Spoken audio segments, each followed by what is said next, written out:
हाँ, नमस्कार। जी, नमस्कार भाई साहब। हाँ, आदरणीय सभी अध्यापकगण, सभी विद्यार्थी मित्रों।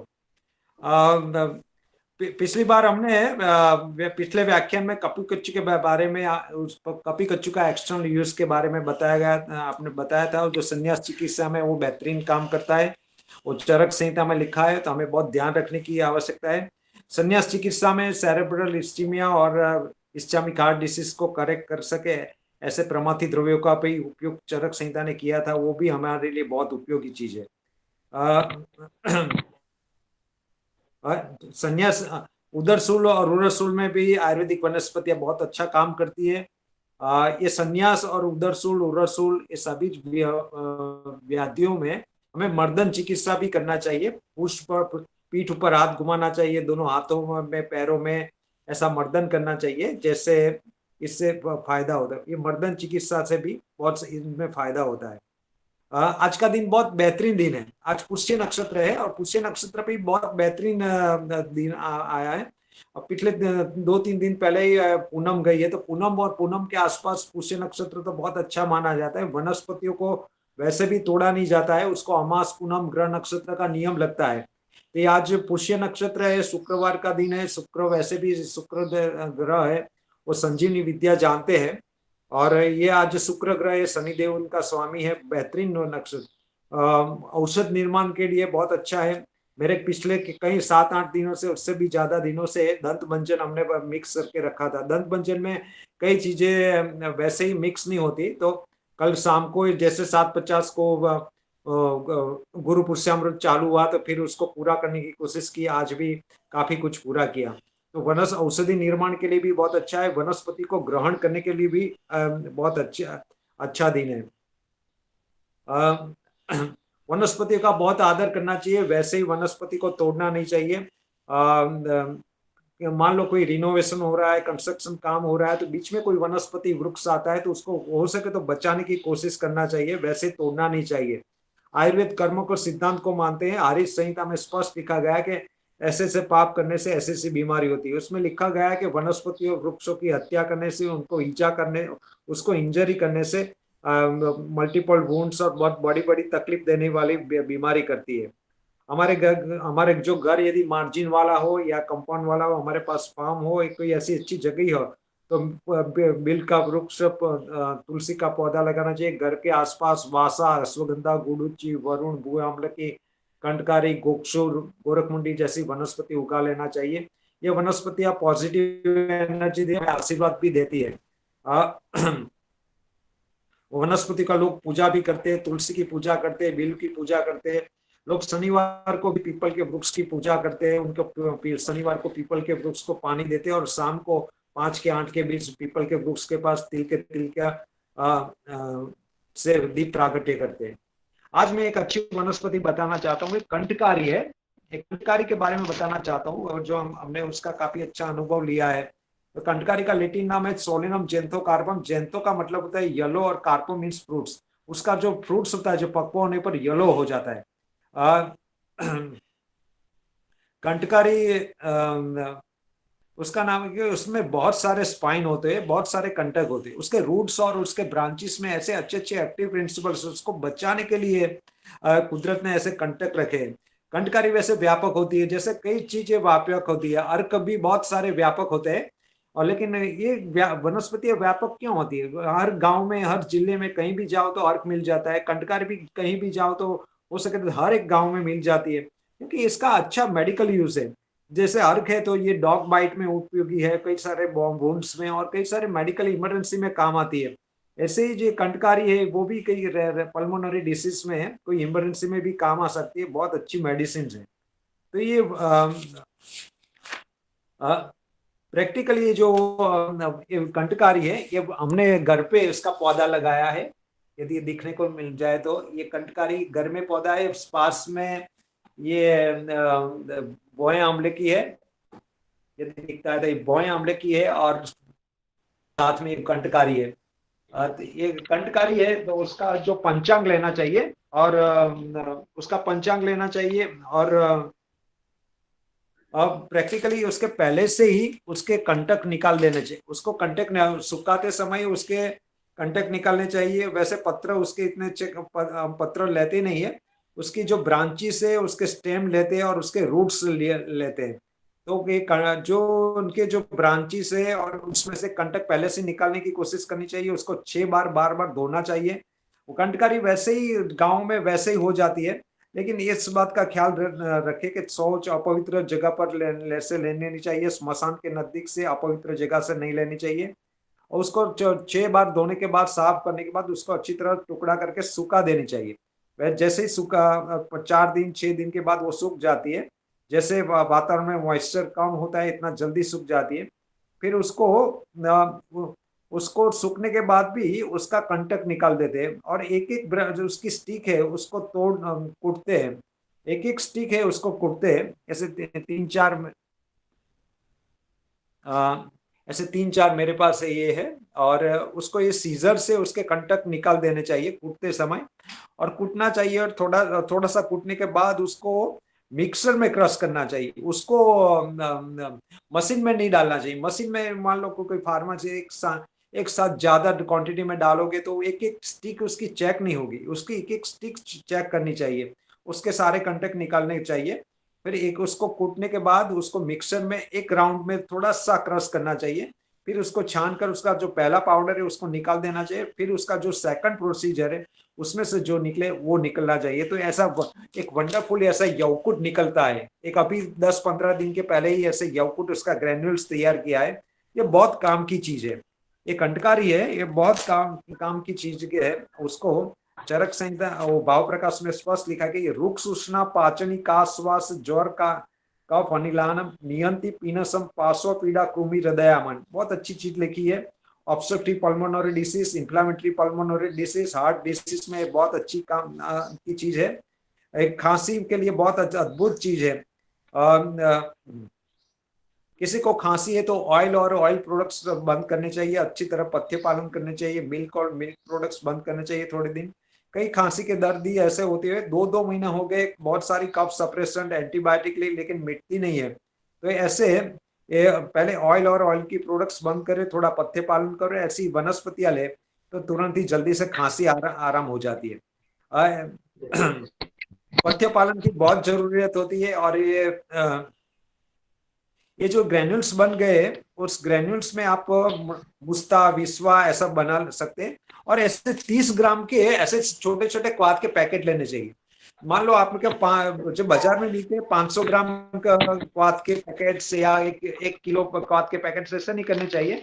उसमें हर एक डोज में सभी चीज एक समान प्रमाण में नहीं आती है। मान लो कि ये कंटकारी है तो कंटकारी 15-20 ग्राम है तो उसमें 5-10 ग्राम आपको मुस्ता डालना है तो वो डाल दीजिए, थोड़ा विस्वा डालिए, चिरायता डालिए, ऐसे करके करके 30-35 25-30-35 ग्राम का ऐसे इस तरह का पैकेट बना लेना चाहिए। ऐसे ऐसे पैकेट लेना चाहिए।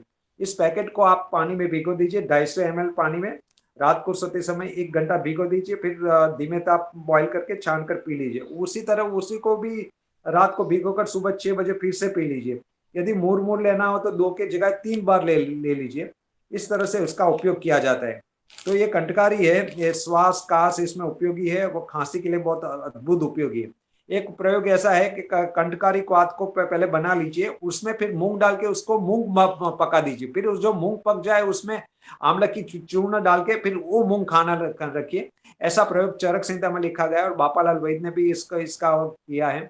और बापालाल वैद्य को तो ऐसा विश्वास है कि जब तक इस सृष्टि पर कंटकारी विद्यमान है तब तक कोई ये पल्मोनरी डिसीज के रोगी को कोई भी घबराने की कोई जरूरत नहीं है। तो बहुत अद्भुत चीज है। तो ये बड़ी बड़ी एंटीबायोटिक आजकल दी जाती है डायरेक्टली। कंपटीशन बहुत है जनरल प्रैक्टिशनर में, तो सीधे एक खांसी जुकाम है, इस लोगों को सीधे डायरेक्ट सेपिक से हैं। ये जीपी जैसी हायर एंटीबायोटिक दी जाती है, हायर डोज की पैरासिटामोल दी जाती है, सीपीएम दी जाती है। तो इससे अच्छा है ये कंटकारी का अच्छी तरह उपयोग करें। कंटकारी अस्थमा में भी बहुत काम की चीज है, तो इस तरह से उनके ग्रेन्यूल्स बनाने चाहिए। और बहुत उपयोगी चीज है कि कंटकारी मूत्र दोष को दूर करती है, ऐसा सुश्रुत संहिता में लिखा गया है। और द्रोत्यादि गण में उसका रेफरेंस आता है कि ये कफ और रोचो खल्लास मूत्र कुछ रोज आप ये बहुत बड़ी चीज है। ये जो सुश्रुत संहिता में सभी गण लिखने को चालू किया, तो उसमें बृहत्यादि गण लिखा है। उसमें लिखा गया है कि कंटकारी, ये कंटकारी बृहति ऐसे मूत्र कुछ और उसके रिलेटेड पेन को भी दूर करती है। तो ये वनस्पति है, हमारा अनुभव है कि prostate and benign prostate hypertrophy में बहुत अच्छा काम करती है। कई ऐसे बूढ़े लोग मिलते हैं, कई काका लोग, बूढ़े लोग मिलते हैं, चार चार बार प्रोस्टेट के ऑपरेशन करवाए फिर भी पेशाब अच्छी तरह नहीं होता है। जितना हो सके वो प्रोस्टेट एनलार्जमेंट के ऑपरेशन को अवॉइड करना चाहिए। एक कंडकारी के साथ गोकसुर, शुंठी और जो भी जरूरत वाली वनस्पतियां ऐड करके उसका 30 ग्राम का या 35 ग्राम का काढ़ा बना लेना चाहिए। टेम्सुलोसिन जैसी दवाइयाँ मॉडर्न में दी जाती है प्रोस्टेट हाइपोट्रोफी में। इससे केवल उसके मसल्स रिलैक्स्ड होते हैं। ये जो प्रोस्टेट एनलार्ज हुई है वो सिंक नहीं होती, उसको नहीं हो सकती। ये कंटक वाली वनस्पति वो कोई भी एनलार्ज को भी कम कर सकती है, और कोई ट्यूमर है उसको भी उसमें भी काम कर सकती है। तो इस तरह का काढ़ा आपने बनाने का अच्छी तरह का गोक्षु गोक्षु सभी जगह पर अच्छा नहीं मिलता है, खास जगह पर भी मिलता है, उसको अच्छी तरह से हमें बनाना चाहिए। तो कंटकवारी का स्वाद बन गया है गोक्षु के स्वाद, और अच्छी और भी वनस्पति के साथ काढ़ा बना लीजिए। और इस तरह से रात को सोते समय सुबह में या जरूरत पड़े तो सुबह 9-10 बजे अच्छी तरह लेना चाहिए, साथ में पथ्य पालन करना चाहिए। और थोड़े दिन के बाद जरूरत पड़े तो गुड़ शुंठी का प्रयोग करना चाहिए, गुड़ अदरक का प्रयोग करना चाहिए, यदि प्रतिशय है तो उसके ये भी करना चाहिए। जिसको मल मूत्र का निष्कासन अच्छी तरह नहीं होता है उसके उनको पैर अच्छी तरह गर्म करने चाहिए। बूढ़े लोग, वृद्ध पुरुषों में सीनियर सिटीजन लोग होते हैं, वो कपड़े को अच्छी तरह से गुरु प्रावरण रखे, एक्सपोजर टू कोल्ड और वाइंड से बचे उसका खास ख्याल रखना चाहिए। उनको दोनों पैरों को गर्म रखना चाहिए, अंदर के कपड़े भी अच्छी तरह पहनने चाहिए, उनको इस तरह की इंस्ट्रक्शन देनी चाहिए। तो ये प्रोस्टेट का ऑपरेशन हो सके तो ना करें। और जल्दीबाजी में कई गलत सर्जरियां आजकल हो जाती है, तो ये ऑपरेशन को बचा सकती है। तो ये प्रोस्टेट के लिए एक कंटकारी बहुत अच्छी चीज है, और एक बहुत अच्छा रेफरेंस सुश्रुत संहिता में दिया गया है। मेरा एक अनुभव था। एक 5-6 साल पहले एक काका को पेशाब बंद हो गया। एक यूरोलॉजी हॉस्पिटल में उसको एडमिट किया गया। वहां पे फिर उनके जो बहुत बड़े यूरोलॉजिस्ट है अहमदाबाद के, नंबर 2 के यूरोलॉजिस्ट है, अरे ये पूरे इंडिया के नंबर 2 के थे। वो बोले कि 24 घंटे में ऑपरेशन करवाओ, नहीं तो ये पेशाब नहीं, बिल्कुल नहीं होगा, बहुत तकलीफ होगी। मैंने कहा कि सुश्रुत संहिता में इसकी फॉर्मूला दी गई है, यदि मैं देता हूँ, यदि नहीं पेशाब होता है तो फिर ऑपरेशन कराते हैं। फिर इस तरह से कंटकारी और इस चीजों का स्वाद दिया गया, तो उनको पेशाब इतना अच्छा होने लगा, फिर इस ऑपरेशन को भूल गए। और फिर उसके बाद 4-5 से भी ज्यादा साल तक वो काका जीवित रहे, लेकिन वो अच्छी तरह पेशाब हुआ, उनको कोई ऑपरेशन कराने की जरूरत नहीं पड़ी। मेरा एक ये भी एक्सपीरियंस है कि जो लोग कैल्शियम की, मल्टीविटामिन की जैसी दवाइयाँ लेते हैं, जो स्रोतस को, चैनल्स को ऑब्स्ट्रक्ट करे, ऐसी चीजें, ऐसी दवाइयाँ लेते हैं, उनको पेशाब करने में तकलीफ होती है। ये बूढ़ा है, वो बुढ़ापा आ गया है, जॉइंट्स में पेन है, और लोग कैल्शियम की दवाई लेते हैं। इस तरह की दवाइयाँ से चैनल्स को ऑब्स्ट्रक्शन हो जाता है, और तो इसी की वजह से भी पेशाब नहीं, तो ये ऐसी दवाइयाँ बंद कर दे तो पेशाब अच्छी तरह होता है। ये तो कंटकारी, गोक्षूर और उसके साथ तो मिलाने वाली जो भी औषधियाँ है उसका अच्छी तरह प्रयोग करें, अच्छा पथ्य पालन करें। उसके बाद गुड़ संधि का प्रयोग, गुड़ अदरक का प्रयोग, और प्रतिशय की भी जरूरत पड़े तो चिकित्सा करें, अच्छे पथ्य पालन करें, तो पेशाब बिल्कुल अच्छी तरह होगा। और हो सके तो ऑपरेशन करना टालना। और ज्यादातर केसों में प्रोस्टेट एनलार्जमेंट के ऑपरेशन नहीं कराना चाहिए, जितना हो सके इतना अवॉइड करना। तो आज का मेरा कहना का तात्पर्य यही कि कंटकारी के ग्रेन्यूल्स अच्छी तरह बना के रखें, श्वास कास अस्थमा में, और ये बहुत सारी पल्मोनरी डिसीज में, और ये प्रोस्टेट एनलार्जमेंट में, पेशाब के रोगों में। इवन ये जो कंटकारी है अस्मरी में भी काम आ सकती है, अस्मरी में भी बहुत अच्छी तरह काम आ सकती है, तो इसका अच्छी तरह उपयोग करना चाहिए। और कंटकारी का प्रयोग अस्मरी में भी किया गया है, इंद्रलुप्त में भी किया गया है, और बहुत सारी में किया गया है। लेकिन इस तरह मैंने बताया, इस तरह अच्छी तरह उसका ग्रेन्यूल्स बना ले, और इस तरह से उसका काढ़ा बनाकर उसका उपयोग करे। बराबर। तो इस तरह से मुझे आज कंटकारी के लिए बताना था। तो धन्यवाद। धन्यवाद सर। आपने अपने चिकित्सकीय अनुभव के ज्ञान के माध्यम से हम सभी को कंटकारी के बारे में जो अभिभूत किया है, इसी इसके लिए मैं विश्व आयुर्वेद परिषद की तरफ से आपका हार्दिक धन्यवाद एवं आभार व्यक्त करता हूं और आगे भी आप इसी तरह से हम सभी को इस तरीके से ज्ञान भरी बात से हमें अभिभूत करोगे, ऐसी मैं आपसे प्रार्थना भी करता हूँ। कार्यक्रम को आगे बढ़ाते हुए अब हम आज के हमारे मुख्य वक्ता डॉक्टर मीनाक्षी शुक्ला मैडम का मैं हार्दिक अभिवादन एवं स्वागत करता हूं। मैडम, आपने अपने बीएमएस की पढ़ाई गवर्नमेंट आयुर्वेद कॉलेज जबलपुर से की है। ये बताते हुए मुझे अत्यंत हर्ष हो रहा है कि मैडम ने अपने स्नातकोत्तर के कक्षा की पढ़ाई के समय उन्होंने हमारे तत्कालीन राष्ट्रपति doctor APJ Abdul Kalam sir के हस्तकमल से 4 स्वर्ण चंद्रक प्राप्त किए हुए हैं। तो मैडम, इसके लिए भी आपको बहुत बहुत धन्यवाद। इसके लिए भी मैं आपका अभिवादन करता हूँ। मैडम ने अपने एमडी की पढ़ाई राष्ट्रीय आयुर्वेद संस्थान जयपुर से संहिता विभाग में की है। इसके अलावा मैडम के बारे में जितना कहे उतना कम है। मैडम बहुत सारे नेशनल लेवल कंपटीशन में भी जूरी मेंबर के रूप में रह चुके हैं। मैडम का 11 साल से भी ज्यादा टीचिंग एक्सपीरियंस रहा है। 8 से ज्यादा मैडम ने राष्ट्रीय और अंतरराष्ट्रीय सेमिनार में पेपर प्रेजेंट किए हैं। 26 से ज्यादा मैडम के पेपर पब्लिश हो चुके हैं। 2 बुक और एक ई बुक भी मैडम ने पब्लिश की हुई है। हाल में मैडम असिस्टेंट प्रोफेसर के पद को सुशोभित कर रहे हैं government Ayurveda college Muzaffarnagar UP में। तो मैडम, आपसे मैं विनम्र निवेदन करूंगा कि आप आए और आज का टॉपिक रोल ऑफ वात दोष इन योनि व्यापत with special reference to the श्वेत प्रदर के ऊपर आप व्याख्यान करें, इसलिए मैं आपको विनम्र निवेदन करता हूं। Over to doctor Meenakshi Shukla madam. धन्यवाद। आदरणीय professor VC Shastri, vice president Ayurveda राज्य मंत्री उत्तराखंड का, doctor Bhardwaj, associate professor department of modern 2015 से एवरेस्ट सीएमई को ऑर्गेनाइज करने वाली परम आदरणीय डॉक्टर हेतल परम आदरणीय डॉक्टर कुमार धीमा, वीसी यूनिवर्सिटी। सर्वप्रथम मैं आप सब आगे नववर्ष की हार्दिक शुभकामनाएं प्रेषित करती हूँ एवं इस कार्यक्रम के माध्यम से जुड़े एवं हार्दिक अभिनंदन एवं स्वागत करती हूँ।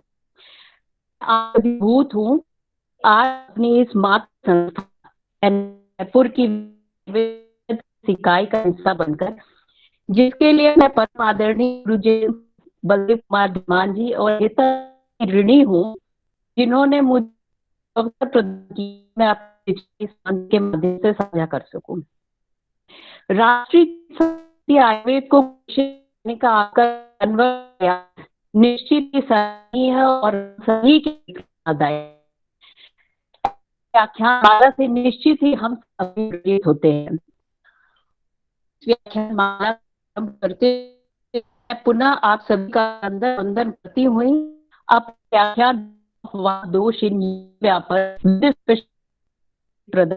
कारम आदरणीय मैं याद चाहूंगी, क्योंकि आप मैडम निष्णात एवं विशेषज्ञ हैं और आपके डॉक्टर मीनाक्षी, हेलो जी मैम। हाँ जी मैम, थोड़ा वॉइस में क्लियर, मैं एक बार क्लियर नहीं हो रहा है। मैम क्लियर है। विरल भाई, हार्दिक उधर से देखिए बेटा, क्लियर है क्या? हेलो हेलो, हाँ मैडम। अच्छा, क्लियर है। हाँ नहीं, आप सबको ठीक आ रही है ना? मेरे पास नहीं ठीक आ रही है। हाँ हाँ मैडम, अब सही है, क्लियर है। ओके ओके ओके, ठीक है ठीक है। मैं ठीक है डॉक्टर साहब। हाँ जी, उधर तो है तो कोई बात नहीं। ठीक है डॉक्टर साहब, ओके, धन्यवाद जी। जी जी जी मैम। तो इस ऑफ योनि रेफरेंस टू प्रकार का प्रारंभ आगे दूंगी, क्योंकि आप इस विषय के निष्णात एवं विशेषज्ञ हैं और आपके इस विषय का सूर्य दीप दिखाने के साथ से इस विषय पर जो करती हूँ त्रुटि के लिए kindly should I share my screen? Yes ma'am, आप अपनी स्क्रीन शेयर कर सकते हैं। थोड़ा नेटवर्क के प्रॉब्लम के कारण आपकी वॉइस क्लियर नहीं आ रही है मैम अभी। जी जी जी, आपका नेटवर्क आई थिंक थोड़ा सा स्लो है। और स्लो? हाँ जी मैम। अभी आपकी स्क्रीन हो गई है, अभी अपनी पीपीटी आप इसमें वर्क कर सकते हैं।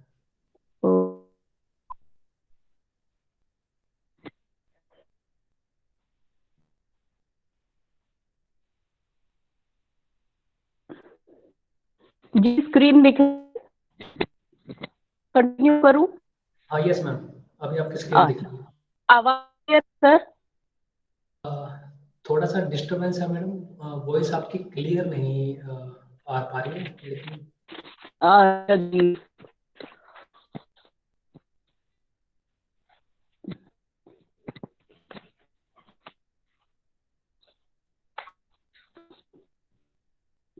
Sir continue? Yes ma'am, please continue. Okay, तो जैसे ने दिया था करती हूँ department of Samhita AKD government Vedic college Muzaffarnagar में और का रोल ऑफ वाद दोष चल रहा है करना चाहूंगी और प्राप्त करने के पूर्व सभी से निवेदन करना चाहूंगी विषय हमें के मुख्य जो सिद्धांत है उनकी भी उपेक्षा करनी चाहिए। तो उपेक्षा न करने के से निश्चित ही अपने शिक्षा सफल होते हैं। वो शास्त्र जो सिद्धांत हमें दी गई है को प्रोसेस हम समझ सकते हैं। शास्त्र ज्योति दर्शनम बुद्धिरात्मनम ताभ्या युक्ति चिकित्सा ना प्राप्ति, यानी ये निश्चित ज्योति के समान है, प्रकाश समान है हमारी और आत्मा ने दर्शन के समान है और इसका जो उपयोग कर चिकित्सा में प्रवृत्त हो निश्चित ही चिकित्सा निष्फल नहीं हो है हमारा। तो हमारा पुरुषों ने जो हमें प्रदान किया, आप तो देश ज्ञान कारण अनुत्पत्ति उत्पन्न नाम चलते, जो आप प्रदेश के हमें ज्ञान प्राप्त है हमारे शास्त्रों में, उस ज्ञान का करते हुए हम प्रतिष्ठ का होता है ज्ञान, यानी ऑन द आपकी मत में अपने ज्ञान का कैसे को प्रैक्टिकल करते हैं, इन दोनों में वो विशेष है। निश्चित से उत्पन्न नहीं होने एवं इसके थर्ड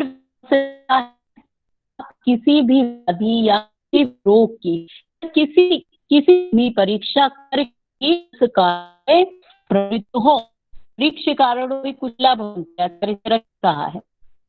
तो निश्चित यदि आप परीक्षा करके चिकित्सा में उतरेंगे सफल हो।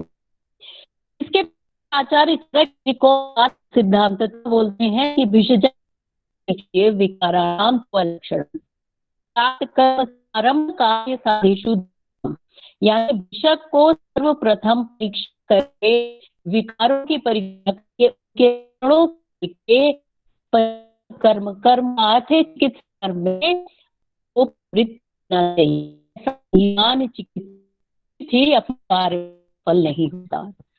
क्योंकि हमारा टॉपिक है, हमारा टॉपिक नहीं व्यापक है, तो हम सब टॉक अबाउट लेट्स आवाज नहीं क्लियर आ रही। नहीं है? नहीं आ रही, हेलो। बिल्कुल नहीं आ रही। हाँ मैम, ब्रोकन आ रही है, समझ नहीं आ रहा बिल्कुल भी। I think the network issue. हाँ, या तो किसी से हॉटस्पॉट ले लो मैम, हाँ, हॉटस्पॉट ले लो दूसरे मोबाइल बिल्कुल से। बिल्कुल, मैं hotspot देखती हूँ, निश्चित ही मैं hotspot कर देखती हूँ।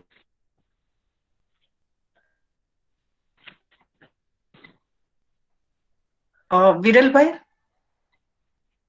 थोड़ा सा आप तब तक कुछ बताए ऐसे, क्योंकि वहां से है ना डिवाइस का, मैं सोच रही थी कि 2-4 मिनट में ठीक हो ही जाएगा, मगर हो नहीं पाया। आप विरल भाई अनम्यूट कर लीजिए, कुछ कंटकारी के बारे में और ही बता दीजिए तब तक के डॉक्टर साहब आते हैं। विरल भाई आपका अनम्यूट नहीं है, अनम्यूट करना पड़ेगा। हेलो। हाँ जी, बस हेलो। आ गए। हाँ, नमस्कार।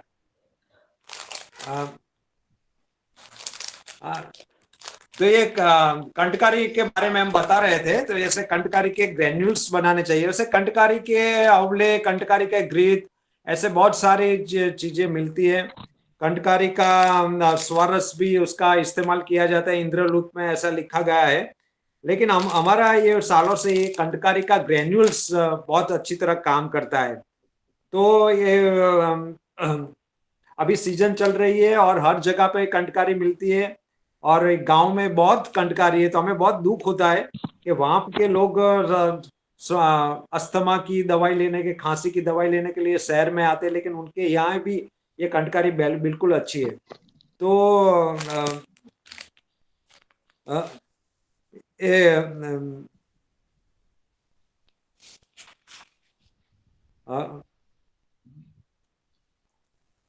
हेलो।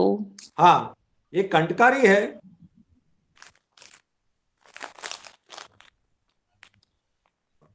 हाँ जी, मीनाक्षी जी एक बार बोल के देखिए, थोड़ा सा हम चेक कर। Hello ma'am. Hello ma'am, ma'am आवाज आ रही है? हाँ, अब ठीक है, बिल्कुल ठीक है, अब ठीक है जी।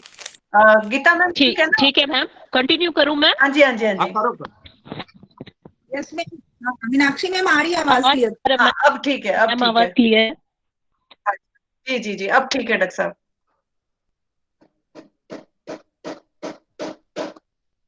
हेलो। हाँ जी डॉक्टर साहब, अभी आवाज ठीक है, आप शुरू कर सकते हैं लेक्चर। जी डॉक्टर साहब,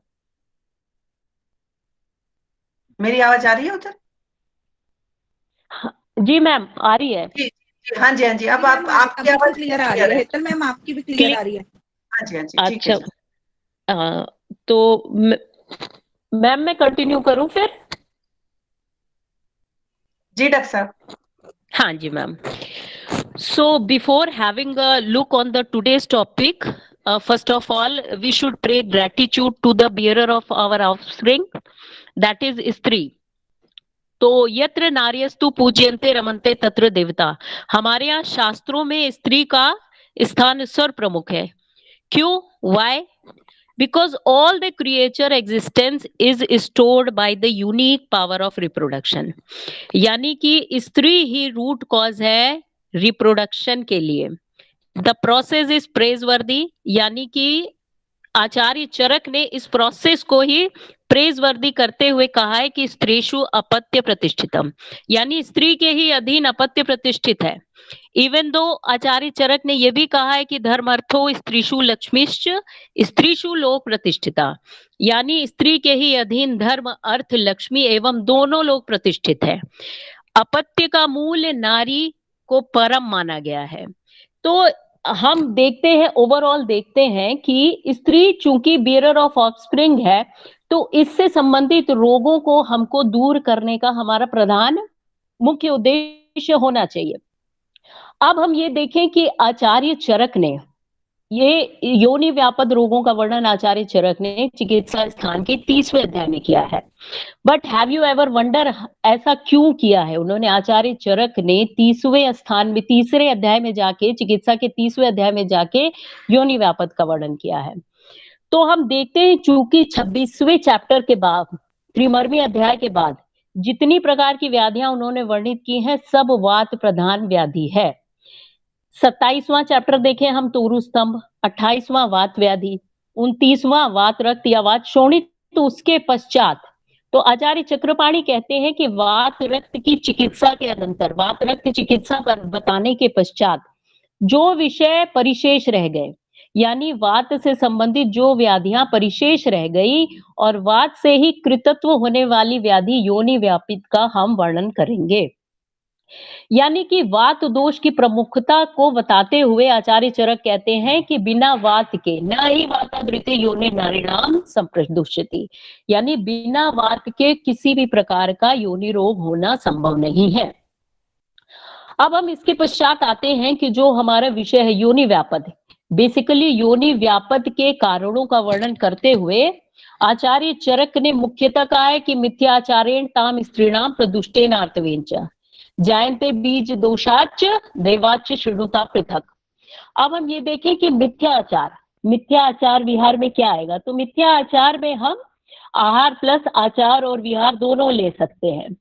तो अब हम ये देखें कि आचार्यों ने जो भी है योनि व्यापद, सभी ग्रंथकारों ने 20 प्रकार के योनि व्यापद का वर्णन किया है। 20 इज द बेसिक नंबर।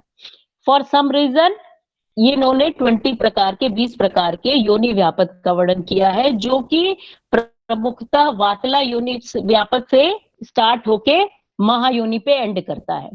तो हम ये देखते हैं कि जो भी योनि व्यापद उन्होंने आचार्यों ने बताए हैं उसमें मैक्सिमम जो है वातला योनि व्यापद या वात से प्रवृत्त होने वाले योनि व्यापदों का वर्णन है। और यदि हम देखें तो इस कारणों पे यदि हम गौर करें तो इस कारणों से हम देखते हैं कि जैसे जैसे किसी व्याधि की क्रोनिसिटी बढ़ती है, क्रोनिसिटी ऑफ एनी डिजीज अकर, जैसे क्रोनिसिटी बढ़ती है डेफिनेटली वात दोष का इन्वॉल्वमेंट बढ़ता जाता है। इसी को उन्होंने व्याख्यायित करते हुए आचार्य ने कहा है तस्मात् गर्भम न ग्रहणाति। जब आप योनि व्यापद की चिकित्सा उसको डिले करते हुए चले जाएंगे तो यह कन्वर्ट हो जाएगा इनफर्टिलिटी में। तस्मात् गर्भम न ग्रहणाति, स्त्री गच्छति आमयान बहुन, विभिन्न प्रकार के गायनोकोलॉजिकल डिसऑर्डर्स प्रारंभ होना चालू हो जाएंगे। पश्चात वात से ही उत्पन्न होने वाली व्याधि गुल्म, अर्श, प्रदर आदि वात आदि व्याधियों से स्त्री पीड़ित होती चली जाएगी। अब उपद्रव के स्वरूप में आचार्य ने योनि में उपद्रव के स्वरूप प्रदर का वर्णन किया है। और प्रदर भी कितने प्रकार का आचार्य ने कहा है। आचार्य चक्रपाणी कहते हैं कि प्रदर जो है योनि व्यापद में विशेषतः प्रदर योनि व्यापद प्रदर में कन्वर्ट हो जाता है। और योनि व्यापद प्रकारम दोष के अनुरूप प्रदर भी उन्होंने 4 प्रकार का बता दिया है। अब यहाँ पे हम ये देखते हैं कि जो आचार्यों ने जो बेसिक नंबर्स बताए हैं, बेसिकली जो 20 प्रकार के योनि व्यापद बताए हैं आचार्यों ने, तो उसमें हम देखते हैं आचार्य सुश्रुत कहते हैं कि त्रयाणाम अपि दोषाणाम यथा स्वयं लक्षणेन तु विंशति व्यापदो योनि निर्दिष्टा रोग संग्रह। यानी any type of gynecological disorders, whether endometriosis, whether early abortion, whether PID, whether genital prolapse, these all are included under योनि व्यापद। अब ये जो योनि व्यापद है, अब इसमें हमें जब हम योनि व्यापद की चिकित्सा या प्रारंभिक जो चिकित्सा अवॉइड करते हुए हम चले जाते हैं तो वह बेसिकली कन्वर्ट होते जाता है बंध्या और इंटरपार्टे हेमरेज में कन्वर्ट होते चला जाता है। इवन दो हम ये देखते हैं जो वातला प्रकार का योनि व्यापद है जिसको कि हम एंडोमेट्रियोसिस से कंपेयर करते हैं, तो हम एंडोमेट्रियोसिस में यहां तक हमें देखने को मिलता है कि जो रजस का विमार्ग गमन है which goes beyond the uterus, कभी कभी मेनोपॉज की स्टेज में एंडोमेट्रियल पैचेस लंग्स के तक भी पहुंच जाते हैं। तो जो ये योनि व्यापद यानी वातला योनि व्यापद अपने शीघ्र गमन होने के कारण, वात व्याधि से संबंधित होने के कारण ये अपने स्थान को भी छोड़ के अन्य जगहों पे भी प्रवृत्त होने लगता है। तो मैक्सिमम हम देखते हैं कि योनि व्यापद जो मैक्सिमम है हमारे वातज प्रकार के ही हैं, जिसको हम 11 प्रकार के आचार्य चरक दे देखे तो 11 प्रकार के मैक्सिमम बता रखे उन्होंने वातज योनि व्यापद। अन्य प्रकार के 2 वातज, पित्तज, वात, कफज वो एक्स्ट्रा उन्होंने बता रखे हैं, उस पे हम नहीं जाते हैं। अब हम आते हैं कि आखिर हमारा वात दोष जो प्रीडोमिनेटिंग फैक्टर है किसी भी रोग के लिए या किसी भी हम देखते हैं व्याधि के लिए वात को प्रीडोमिनेटिंग फैक्टर कहा गया है। अब वात को प्रीडोमिनेटिंग फैक्टर आखिर कहा क्यों गया है? यदि हम देखते हैं बेसिकली देखें हम तो यदि दोष का निर्दुष्ट लक्षण पे हम यदि ध्यान देखते हैं तो हमको देखने को मिलता है कि प्रकृति आरंभ कते स्वती स्वातंत्रेण दुष्टिकर्तृत्व दोषत्व, यानी दोष की निर्दुष्ट लक्षण या निर्दुष्ट परिभाषा तभी तक है जब वो प्रकृति आरंभकत्वे सति स्वातंत्रेण दुष्टिकर्तृत्वम दोषम। अब ये स्वातंत्रेण दुष्टिकर्तृत्वम दोषत्वम में वात इज द ओनली दोष which can aggregate rest of the two दोष, यानी वात ही में स्वतंत्र रूप से दूषित करने की क्षमता है। अब ये जो स्वतंत्र रूप से दूषित करता है, ये स्वतंत्र रूप से दूषित करने की क्षमता इसमें आती कहां से है? तो हम वात दोष जो देखें मुख्यतः जो है वा गति गंधन से बना है, ये हम सभी जानते हैं, जिसमें कि बेसिकली गति और गंधन, गंधन का प्रेरण या उत्साह, तो जो हमारे बेसिक इंपल्सेस जो होती हैं, कंडक्शन ऑफ इंपल्सेस, तो कंडक्शन ऑफ इंपल्सेस जो है बेसिकली क्रिएट करती है क्या? Basically SSM. What SSM? Sensation, secretion and movement. यानी वात दोष जहां कहीं भी होगा वह अपने सेंसेशन, सिक्रीशन और मूवमेंट के द्वारा जाना जाएगा। इसी को आचार्यों ने उसको मैनिफेस्टेशन, उसको प्रधानता दर्शाते हुए आचार्य चरक ने, आचार्य सुश्रुत ने, यहाँ तक कि आचार्य सुश्रुत ने उसको नेता रोग समूहराट कहा है। यानी सभी व्याधियों में प्रधान या सभी दोषों में प्रधान मुख्यतः वात दोष ही होता है। और वात दोष के लिए हम देखें तो जो यूनिवर्सल इम्प्लीमेंटेशन बताई आचार्य चरक ने, जैसा हम सभी जानते हैं वायु तंत्र यंत्र धरा और अव्यक्तो व्यक्त कर्माचार रुक्षः शीतो लघु खरा, यानी अव्यक्त होते हुए भी अपने व्यक्त कर्मों के माध्यम से यह व्यक्त होता है। वैसे आपको अव्यक्त रूप से पढ़ा रहेगा लेकिन कर्मों के माध्यम से हम उसको जान सकते हैं। तो निश्चित ही ये जो नेता रोग समूहराट बोला है, जो कि दोष धातु मलानाम प्रेरका, इन सबको प्रेरक करने वाला है, तो निश्चित ही वात दोष जो है अन्य दोषों की अपेक्षा प्रधान है और योनि व्यापद रोग में तो मुख्यतः ही प्रधान है। सर्वा ही चेष्टा वातेन स प्राणिना प्राणनम स्मृता, जैसा हम सभी जानते हैं, तो इसको बहुत ज्यादा डिटेल न करते हुए आगे बढ़ते हैं हम। अब सिग्निफिकेंस ऑफ वात दोष इन गायनेकोलॉजिकल डिसऑर्डर्स, जो योनि व्यापद है, योनि व्यापद में मुख्यतः वात दोष का इन्वॉल्वमेंट कैसे रहता है और क्यों मुख्यतः प्रधान है, और हमको मुख्यतः वात दोष की ही चिकित्सा करते हुए अन्य दोषों की चिकित्सा करनी चाहिए। तो यदि हम स्थान की दृष्टि से देखें, जैसा हम सभी जानते हैं, मुख्यतः हमारा स्थानम वातस्य तत्रापि पक्वादानम विशेषता, मेनली जो है पक्वाशय ही मुख्य स्थान है। और भी यदि हम देखें तो तत्र समासेन वात श्रोणी गुद संचरय, यानी कुल मिला के हम ये देखें कि अधो नाभि बिलो अम्बलाइकस हमारा मुख्यतः वात दोष का स्थान है। अब वात दोष का जो मुख्यतः स्थान है, अब उस वात दोष के एग्रीवेटिंग फैक्टर भी है। अब चूंकि वात दोष का स्थान मुख्यतः बिलो अम्बलाइकस है, तो हमको, और योनि व्यापद जो है, योनि व्यापद और जो भी जेनाइटल ट्रैक्ट के डिसऑर्डर्स हैं वह सभी बिलो अम्बलाइकस ही है। तो जैसा हम देखते हैं कि यदि हम माइन्यूट लेवल पे देखें, तो माइन्यूट लेवल पे हम ये देखें तो जो मूलाधार चक्र है या जिसको रूट चक्र भी बोलते हैं, जिसका स्थान पेरिनियम और पेल्विक फ्लोर के आसपास है, इसका मुख्यतः कार्य इसका रहता है differentiation of the useful substance and elimination of physical waste. यानी जो मुख्यतः हमारे वायु में हम देखें तो मुख्यतः दो प्रधान वायु है, यानी प्राण और अपान, जिसमें कि पुश एंड पुल मैनर से काम होता रहता है हमारे शरीर में। तो हम ये देखते हैं कि योगिक साइंस ने भी कहा है कि पुश एंड पुल मैनर से है, तो हमारा अपान वायु जो है वह डिफरेंशिएशन का काम करता है, और वात जो है, प्राण वायु जो है, वह हमारे प्राणों के गमन के लिए निश्चित रूप से जरूरी है। तो जो मुख्यतः स्थान है, जैसे हम स्थान, गुण और प्राकृत कर्म हम वात दोष का जानते ही हैं, तो उसके ज्यादा डिटेल में नहीं जाते हुए आगे बढ़ते हैं। हम प्राकृत कर्म भी हम जानते हैं, उसका उत्साह, उच्छ्वास, निश्वास, चेष्टा, धातु गति, समा, समोमोक्षो, गतिमता, वायु कर्म विकारजम, यानी जो डिफरेंट टाइप के इम्पल्सेस हैं, डिफरेंट टाइप के सिक्रीशंस हैं, वह सारे के सारे वात दोष से गवर्न्ड होते हैं। अब हम आते हैं, हमारा सिग्निफिकेंस क्या है अपान वायु। अब अपान वायु के एग्रीवेटिंग फैक्टर्स क्या क्या आचार्यों ने या ग्रंथकारों ने वर्णन किया है, तो अष्टांग संग्रह ने मुख्यतः अपान वायु दुष्टि के लिए उन्होंने कारणों का वर्णन किया है, और ये बहुत स्पेसिफिक कारण है। अपानो रुक्ष गुरुवन वेग घात अतिवाहिनी, वेग से, घात से, अतिवाहिनी, वाहनों पे अत्यधिक चलने से, यान आसन स्थान चक्रमणश्च अति सेविता, कुपितः कुरुते रोगान कृक्षान पक्वाशय आश्रयान, मूत्र शुक्र प्रदोष अर्शो गुद भ्रंश आदिकान। इन मुख्यतः अपान वायु विशिएटिंग फैक्टर से सर्वप्रथम अपान वायु प्रकुपित होती है। अब ये जो अपान वायु प्रकुपित होती है, ये क्या करेगी, यदि हम योनि व्यापद के रेफरेंस में बात करें, या मुख्यतः हमारा जो टॉपिक है श्वेत प्रदर, उसके रेफरेंस में बात करें, तो ये जितने भी वात विशिएटिंग फैक्टर्स हैं, ये सारे के सारे वात को एग्रीवेट करेंगे। क्यों एग्रीवेट करते हैं? बिकॉज ऑफ, जैसा कि हम वात का गुण जानते हैं, रूक्ष शीतो लघु सूक्ष्म चल विशुद्ध खरा, इसमें से जो वात के प्रधान गुण है शीत और चल गुण, दे आर इनवर्सली प्रोपोर्शनल।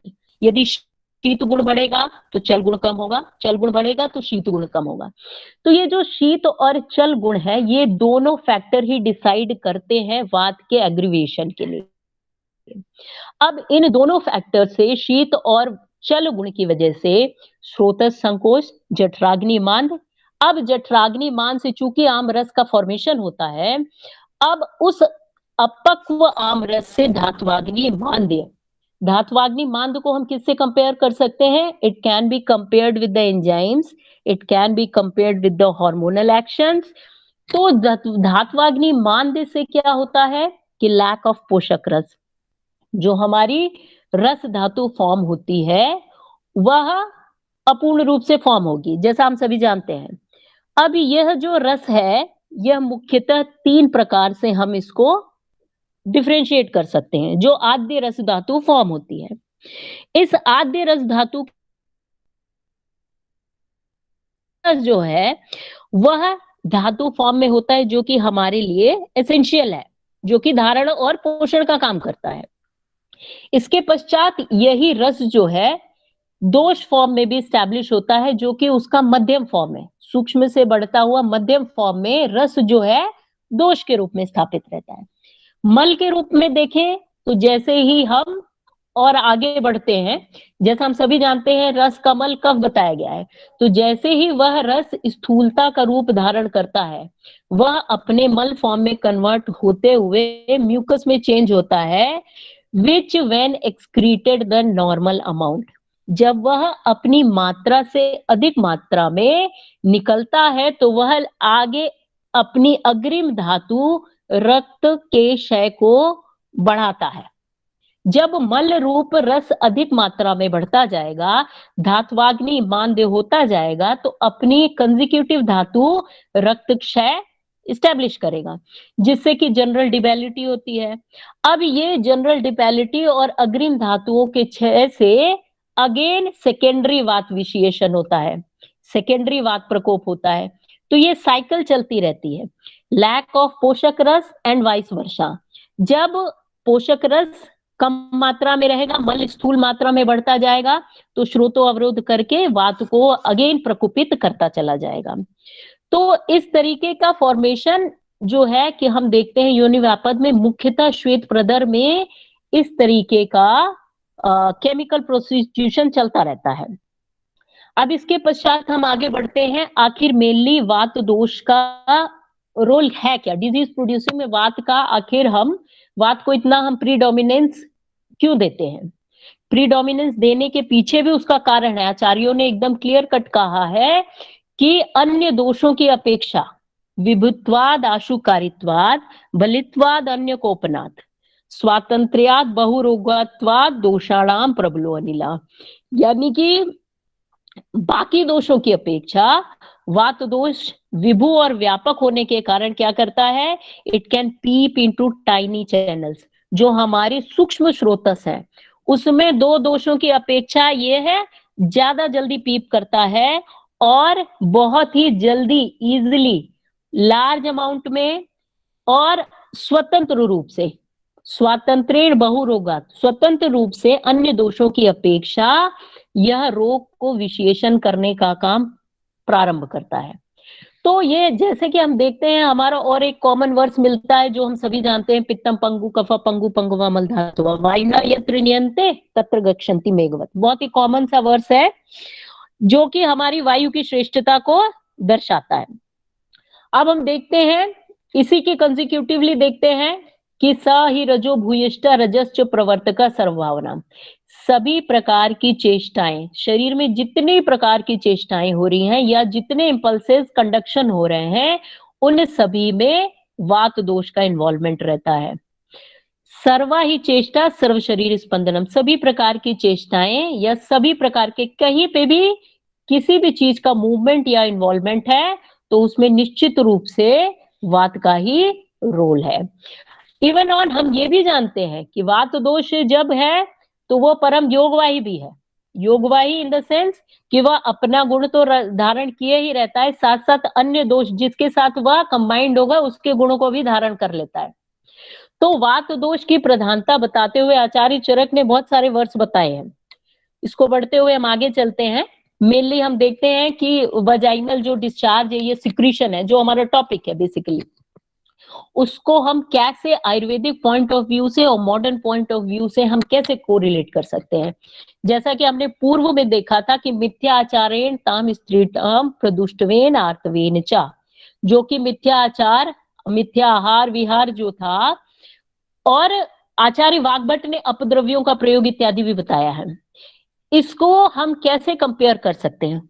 इसको हम ऐसे कंपेयर कर सकते हैं कि जो आहार और विहार है वह निश्चित रूप से हम सभी का आहार विहार आचार विचार जो है वह निश्चित रूप से जो एक टिपिकल आचार विचार होता है सबका पर्टिकुलरली। और हम देखते हैं जो बैक्टीरियाज होते हैं, एनी टाइप ऑफ बैक्टीरिया, तो all bacterias are ubiquitous in nature, we all know. Ubiquitous means they can survive anywhere. That's why the bacteria are aerobic and anaerobic, दोनों प्रकार के होते हैं। तो बैक्टीरिया जो है वह यूबिक्यूटस है। यूबिक्यूटस होने के नाते वो क्या है कि हमारी जो वजाइनल फ्लोरा है या वजाइनल इकोसिस्टम है वह मिथ्या आहार विहार के कारण वो डिस्टर्ब कर देता है। डिस्टर्ब कैसे करता है? तो जो हमारा जो नॉर्मल जो इकोसिस्टम है वजाइना का, जो नॉर्मल इकोसिस्टम ऑफ वजाइना हम कहेंगे किसको, कि जो नॉर्मल सिक्रीशन सर्विक्स से, यूट्रस से इत्यादि से जो आ रहा है, और इस जो नॉर्मल इकोसिस्टम है इसको मेंटेन करने के लिए हमारे पास क्या है, प्रकृति ने हमारे शरीर में निश्चित रूप से एक डोडरलिन लैक्टोबैसिलाई नामक बैक्टीरिया रहता है, विच इज हेल्दी बैक्टीरिया। यह क्या करता है कि हमारे ग्लाइकोजन को कन्वर्ट करता है लैक्टिक एसिड में। तो हमारा एनवायरनमेंट जो है वजाइनल एनवायरनमेंट वो स्लाइटली एसिडिक हो जाता है, which can prevent from various infection. और ये जो ग्लाइकोजन से लैक्टिक एसिड में परिवर्तित होता है, इसको यदि हम कोरी साइकिल के माध्यम से समझना चाहें, यदि हम, चूंकि हमारे मसल्स में ये कोरी साइकिल जो होती है वह अंडर एनारोबिक कंडीशंस में ग्लाइकोजन लैक्टिक एसिड में कन्वर्ट होता है। दैट मीन्स कि वात इज इन नॉर्मल स्टेट। जब वात एनारोबिक कंडीशन है, वात नहीं है, वात इज इन नॉर्मल स्टेट, तब क्या होता है, यह ग्लाइकोजन लैक्टिक एसिड में परिवर्तित हो जाता है। इफ वात इज एग्रीवेटेड, वात अपने नॉर्मल अमाउंट से एग्रीवेट किया हुआ है, तो क्या होगा कि this lactic acid is burnt out. ये जो एरोबिक कंडीशन में है लैक्टिक एसिड बर्न्ट ऑन हो जाता है, जिससे कि पीएच ऑफ वजाइना जो कि स्लाइटली एसिडिक होना चाहिए वह अल्कलाइन में कन्वर्ट हो जाता है, and which is more prone to infection. तो मिथ्या आहार विहार में हमने देखा कि जो बैक्टीरिया यूबिक्यूटस थे वो इन्फेक्शन क्रिएट कर रहे थे। अब इन्फेक्शन वेदर आप बैक्टीरियल मानिए, trichomonas, monilial, gonococcus, any type of infection. प्रदुष्ट आर्तवेन से हम कंपेयर कर सकते हैं unhygienic condition of vagina which again disturb the pH of the vagina. बीज दोषा can be compared with the congenital cause.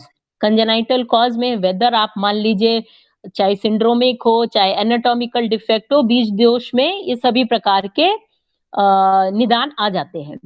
इसके पश्चात आता है दैवाच. दैवाच that means aetiology is not known. हम ट्रीटमेंट पेशेंट का करते जाते हैं बट दैव के अनुसार. दैव किसको कहते हैं? प्राक्तन कर्म अधर्मवशात, यानी जो पूर्व में हमारे निर्धारित कर्म है उन कर्मों की वजह से जो कि हमें फल मिलता है वह दैव कहलाता है. तो दैवाच में aetiology is not known. We are treating the patient, still we are not getting the result. That can be compared with in the दैवाच. Now come to the physiological aspect of doshas in women's life. हम जैसा देखते हैं कि throughout, चाहे menstrual cycle देखें चाहे आप लाइफ स्पैन देखें, तो इसको हम 3 हिस्सों में डिवाइड कर सकते हैं. चाहे हम वय के अनुसार देखें यदि, तो बाल्यावस्था, मध्यमावस्था, वृद्धावस्था, जो कि मुख्यतः कफ, पित्त और वात दोष को डिनोट करती है. ऐसे ही मेंस्ट्रुअल साइकिल में भी हम कंपेयर कर सकते हैं किस दोष की प्रधानता किस वक्त है, तो हम उसी अनुसार हम उसका आहार विहार आचार ये सब हम उसको बता सकते हैं. इसके पश्चात हम आगे बढ़ते हैं. हम जो मेनली हमारा जो टॉपिक है बेसिकली श्वेत प्रदर, अब हम उस पे एक नजर डालते हैं कि जैसा हम सभी जानते हैं श्वेत मीन्स, श्वेत denotes to the colour. Colour means what? Colour of स्फटिका. स्फटिका मीन्स शुभ्र, शुक्ल, पांडुर, गौर, बलास, धवल, किसी भी शब्दों से आप कह सकते हैं. और प्रदर, प्रदर मीन्स प्रकृष्ट रूप से दरण. दरण मीन्स टीयरिंग ऑफ, शेडिंग, यानी जो प्रदर शब्द बना है विशिष्ट रूप से द्विविदारण्य धातु से बना है, यानी निश्चित रूप से जहां पे दरण की प्रक्रिया प्रकृष्ट रूप से हो रही है वह प्रदर कहलाएगा. तो आचार्य चक्रपाणि ने कहा है कि बेसिकली जैसा हम देखते हैं कि श्वेत प्रदर वर्ड हमको बृहत्त्रयी में कहीं नहीं देखने को मिलता है. टीकाकारों ने इसका वर्णन किया है और लघुत्रयी में इसका वर्णन आता है, लेकिन मुख्यतः बृहत्त्रयी में इसका वर्णन नहीं मिलता है हमको देखने के लिए. लेकिन जो असृग्दर शब्द से कहा गया है बेसिकली, रजा प्रदीरते यस्मात् प्रदरस्तेन सस्मृतः, यानी जब रजा का प्रदीरण प्रकृष्ट रूप से होता है उसको प्रदर की संज्ञा दी गई है. और उसी को डिफाइन करते हुए आचार्य ने और बता दिया है कि तदेव अति प्रसंगेन प्रवृत्तम अनृतावपि असृग्दरम विजानियात अन्यद रक्त लक्षणात्, यानी कि एक्सेसिव सिक्रीशन, यानी बृहत्त्रयी में एक्सेसिव सिक्रीशन या एक्सेसिव ब्लीडिंग पर वजाइनम इज नोन एज रक्त प्रदर और असृग्दर. और उसी को आचार्य चक्रपाणि ने क्लैरिफाई करते हुए कहा है कि पांडुरे प्रदरे इति श्वेत प्रदर, यानी उसको जब डिफाइन करते हुए आचार्य चक्रपाणि उस पर टीका लिखते हैं तो उन्होंने कहा है कि प्रदर हम निश्चित रूप से रक्त प्रदर के कंसर्ट में आता है, लेकिन पांडुरे प्रदरेति श्वेत प्रदर. तो इस वर्ड को हम और डिफाइन करते हुए देखते हैं तो आचार्य चक्रपाणि, जैसा कि मैंने बताया कि पांडुरे प्रदरेति श्वेत प्रदर, आचार्य इंदु, जितने भी टीकाकार हैं उन्होंने विस्तृत रूप से वर्णन किया है. शीते शुक्ले असृग्दरे, आचार्य काश्यप रेवती कल्प प्रसृत्वा जाति हरणी में इसका वर्णन करते हैं.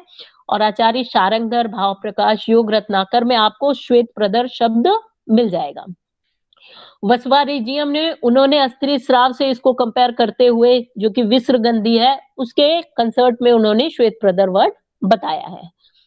इसके पश्चात हम आते हैं कि आचार्य चरक ने, चूंकि तो शब्द तो बताया नहीं है श्वेत प्रदर, लेकिन आचार्य चरक क्लियर कट वो इंडिकेशन देते हैं कि आप नामकरण of every disease is not possible. तेव एव अपरिसंख्या भिद्यमाना भवंती ही रुजावर्ण समुत्थान स्थान संस्थान नाभि, यानी कि रोग तो अपरिसंख्य प्रकार के हैं. आप चाहे रुजा वर्ण, समुत्थान विशेष, स्थान, संस्थान और नाम इत्यादि से आप रोग अपरिसंख्य प्रकार का हो सकता है. आप अपने बुद्धि विवेक से रोग जान सकते हैं. और न ही सर्व विकाराणाम नाम तो अस्ति ध्रुवा स्थिता, यानी जहां आचार्य चरक ने उन्होंने कह दिया कि नहीं हमने 30 ही अध्याय बताए तो सिर्फ 30 ही व्याधियां, ऐसा नहीं है. हम सभी विकारों का नामकरण हमारे लिए पॉसिबल नहीं है, लेकिन हम रुजा वर्ण संस्थान इत्यादि से हम उसका नामकरण कर सकते हैं या अपनी बुद्धि विवेक से हम उसको जान सकते हैं। अब जानने के बाद, रोग को जानने के बाद आचार्य चरक ने हमें सिद्धांत भी दे दिया है कि आप चिकित्सा कैसे करेंगे। तो ट्रीटमेंट प्रिंसिपल भी आचार्य चरक ने चिकित्सा 30 में ही बताया है, योनि व्यापद में ही, कि जो रोग आप नहीं जान पा रहे उसकी चिकित्सा मुख्यतः करेंगे कैसे। तो आचार्य चरक बिल्कुल स्पष्ट रूप से कहते हैं कि दोष दूष निदानानि विपरीतम हितम ध्रुवम उक्त अनुक्तान गदान सर्वान सम्यक नियुक्ति नियक्षति। यानी दोष दूष निदान के विपरीत, विपरीतम हितम ध्रुवम, आप दोष डाल लीजिए, दूष डाल लीजिए, निदान डाल लीजिए, और विपरीतम हितम ध्रुवम, उक्त अनुक्तान, जो व्याधियां हमने बता दी है, जो अनुक्त व्याधियां हैं, उन सभी का आप ट्रीटमेंट अच्छी प्रकार से कर सकते हैं। यानी कि सिद्धांततः भी हम रोग जान सकते हैं और चिकित्सतः भी हम रोगों को जान सकते हैं। अब इसके पश्चात हम आते हैं कि जो श्वेत प्रदर या श्वेत स्राव हमको मिलता है वो हमको किस किस प्रकार के योनि व्यापद में मिल सकता है और कैसे हम उसको जान सकते हैं या कैसे हम उसको कंपेयर कर सकते हैं। तो विभिन्न प्रकार के योनि व्यापद हैं जिसमें कि श्वेत स्राव मिलता है, कफज योनि, उपप्लुता, त्रिदोषजा, ये सभी हम जानते हैं, जराजन्य, औपसर्गिक रोग, गुहे रोग, कर्णनी अचरणा इत्यादि। अब इसका जो प्रत्यात्म लक्षण है, कार्डिनल सिम्टम जो है, तो कार्डिनल सिम्टम पांडुमण स्राव है। स्थानिक लक्षण, लोकल सिम्टम्स जो है, योनि कंडू, तोज, शीतलता, पिछलता और दाह, इन सभी को चाहे तो हम लिकट्स स्केल के माध्यम से इन सभी लक्षणों को, कार्डिनल सिम्टम्स को और लोकल सिम्टम को लिकट स्केल पे हम डिवाइड करके हम स्टडी कर सकते हैं। तो बेसिकली जो हम देखते हैं, जो स्राव जनित लक्षण है, इसको आप लिकट स्केल से डिवाइड कर लीजिए और लक्षणों के आधार पे रोगी के इस लिकट स्केल के माध्यम से हम अध्ययन कर सकते हैं। तो जो भी स्राव जनित लक्षण है या सार्वदैहिक लक्षण है, विभिन्न प्रकार के दिए हुए हैं, और अन्यतः मानसिक लक्षण भी दिए हैं, इन सभी का हम डायग्नोसिस के रूप में हम उपयोग कर सकते हैं। अब हम निश्चय आते हैं श्वेत प्रदर की संप्राप्ति। यदि हम देखें तो मुख्यतः 4 प्रकार के निदान, कितने प्रकार के निदान हो गए? आहारज हो गए, विहारज हो गए, मानसिक हो गए एवं स्थानिक निदान। तो जो हम स्थानिक निदान है, तो वह स्थानिक निदान सीधे सीधे क्या करता है? स्थानिक निदान सीधे अपान वायु को विषेट करेगा एवं कफ की दुष्टि करेगा, ये डायरेक्टली कर रहा है। आहारज निदान एवं विहारज निदान और मानसिक निदान, ये क्या करेंगे? आहारज निदान से, जैसा कि हम जानते हैं कि जैसे आम रस का फॉर्मेशन होता है, जैसा हमने जिस प्रकार की डाइट ली उससे, मान लिया मुख्यतः हमने श्लेष्मल प्रकार का आहार विहार या डाइटिक इनकम्पैटिबिलिटी हुई, तो उससे कफ की दुष्टि, आमोत्पत्ति और रस धातु, विकेड रस धातु का फॉर्मेशन हुआ। जिस विकेड रस धातु का फॉर्मेशन होने के बाद, यानी वो आम रस बनने के पश्चात, वह आम रस स्थान संचय किया अपान वायु के द्वारा, और जहां पे उसको श्रोतस या ख वैगुण्य मिला वहां पे वह प्रकुपित हुआ। जो विहारज निदान है उससे क्या होगा? डायरेक्टली वात दोष की दुष्टि होगी। अब ये डायरेक्टली जो वात दोष की दुष्टि हो रही है, यह डायरेक्टली आर्तव व श्रोतस में जाके यह मिलती हुई अपान वायु को दूषित करते हुए, जो कि हमारा स्थानिक रस धातु की दुष्टि है, उस अति प्रवृत्तात्मक दुष्टि को करते हुए पांडु वर्ण का श्वेत एवं पिच्छिल स्राव को योनि मार्ग से प्रवाहित करती है। तो ये हो गया एक मोटा मोटी प्रकार की संप्राप्ति जो हम श्वेत प्रदर में हमको देखने को मिलती है। अब हम आते हैं मॉडर्न की तरफ बढ़ते हैं कि आखिर ये श्वेत प्रदर या इसको हम कैसे जान सकते हैं। हमारे पास पेशेंट आता है तो हम उसको कैसे जान पाएंगे या किस प्रकार का हम ट्रीटमेंट करें बेसिकली। तो हम जैसा जानते हैं, ल्यूकोज ग्रीक वर्ड है, leukos means white and rhein means to flow. तो in context of leucorrhoea there is excessive, non-purulent, non-offensive and non-protrusive discharge. Amount, odor, color, composition and pH of vagina can be altered. और basically इसमें secretion, vaginal secretion आता कहाँ से है और क्या क्या सिक्रीशन रहेगा? तो ये हम सभी जानते हैं, सर्वाइकल सिक्रीशन रहता है, एंडोमेट्रियल रहता है, fallopian tube, vaginal secretion, vulval secretion. अब हम देखते हैं कि यदि हमारे पास ओपीडी में पेशेंट आता है, in case 27-year-old woman come, मान लिया, with vaginal discharge, having pruritus, उसको pruritus है, but वह steroid contraception means पिल्स वगैरह यूज नहीं कर रही, तो हम डायग्नोसिस बनाएंगे कैसे? एक्सेसिव वजाइनल डिस्चार्ज है तो हम उसको समझेंगे कैसे? तो ये एक्सेसिव है कि फिजियोलॉजिकल डिस्चार्ज है कि पैथोलॉजिकल डिस्चार्ज है, वो हम उसको कैसे डायग्नोस करेंगे या कैसे डिफरेंशिएट करेंगे? तो बेसिकली यदि हम देखते हैं तो ये जो डिस्चार्ज है मुख्यतः या तो फिजियोलॉजिकल है या तो पैथोलॉजिकल है। फिजियोलॉजिकल हम देते हैं न्यूबॉर्न बेबीज में, हमको कभी कभी मिलता है at the time of puberty, at the time of ovulation, जिसको ओव्यूलेशन कैस्केड भी कहते हैं, प्री मेंस्ट्रुअल प्रोलिफरेटिव फेज में, सेक्सुअल एक्साइटमेंट में, प्रेगनेंसी में, परप्यूरम में, after abortion, these all are physiological discharge. And second one is pathological discharge. Pathological discharge में हम देखें तो जनरल फैक्टर्स कंप्रोमाइज करता है 25% को, और जो जेनाइटल फैक्टर्स है वो बेसिकली 2/3 कॉज को डिनोट करता है। तो यदि हमारे पास कोई पेशेंट आता है और कहता है कि हमको वजाइनल डिस्चार्ज है अलोंग विद प्रोराइटिस, हमने स्पेकुलम एग्जामिनेशन किया, स्पेकुलम एग्जामिनेशन में मान लिया हमको इन्फ्लेमेशन नहीं मिलता है, इन्फ्लेमेशन नहीं मिलता है और थिन ग्रे डिस्चार्ज मिलता है, तो it is the clear cut case of bacterial vaginosis which was earlier called as Gardnerella। ठीक, तो ये बैक्टीरियल वेजिनोसिस जो होती है ये मोस्टली एनारोब्स के कारण होती है। तो एनारोब्स के कारण होती है, यह सेक्सुअली एसोसिएटेड डिजीज है, but it is not a sexually transmitted disease, bacterial vaginosis. और इसमें क्लियर कट फिशी ऑर्डर मिलता है और पेशेंट एसिम्प्टोमेटिक रहता है, तो वो काफी समय बाद हमारे पास आता है। तो ये जो थिन ग्रे होमोजेनस डिस्चार्ज मिलता है, और यदि हम इसमें टेस्ट करते हैं, सलाइन वेट माउंट टेस्ट करते हैं, तो हमको विफ टेस्ट ये जो है फिशी ऑर्डर मिलता है। तो ये हम जान लेते हैं कि ये क्लियर कट केस है बैक्टीरियल वेजिनोसिस का, यदि हम पैथोलॉजिकल डिस्चार्ज में हम जाते हैं, देखते हैं। और वैसे भी सीडीसी क्लासिफिकेशन के अनुसार यदि हम देखें तो बैक्टीरियल वेजिनोसिस सबसे ज्यादा अप्रोक्सीमेटली 40 से 50% तक मिलता है, और कैंडिडियासिस 20 से 25%, और ट्राइकोमोनास का इन्फेक्शन जो है ऑलमोस्ट 15 से 20% तक मिलता है। तो जो नेचुरल डिफेंस मैकेनिज्म है, ये तीनों जो है, protozoal infection, bacterial infection, candidial infection, ये तीनों अल्टर करते हैं हमारे वजाइनल पीएच को। अब हमने देखा थिक ग्रे डिस्चार्ज पे हमने बैक्टीरियल वेजिनोसिस उसको डायग्नोस किया। यदि हमारे पास पेशेंट आता है वजाइनल डिस्चार्ज का लेके आता है कि उसको ग्रीनिश डिस्चार्ज है, ग्रीनिश है, फ्रोथी है, और हमने स्पेकुलम एग्जामिनेशन किया तो हमको इन्फ्लेमेशन मिल रहा है, यदि तो it is a clear cut case of if greenish discharge, then it is a clear cut case of trichomonas.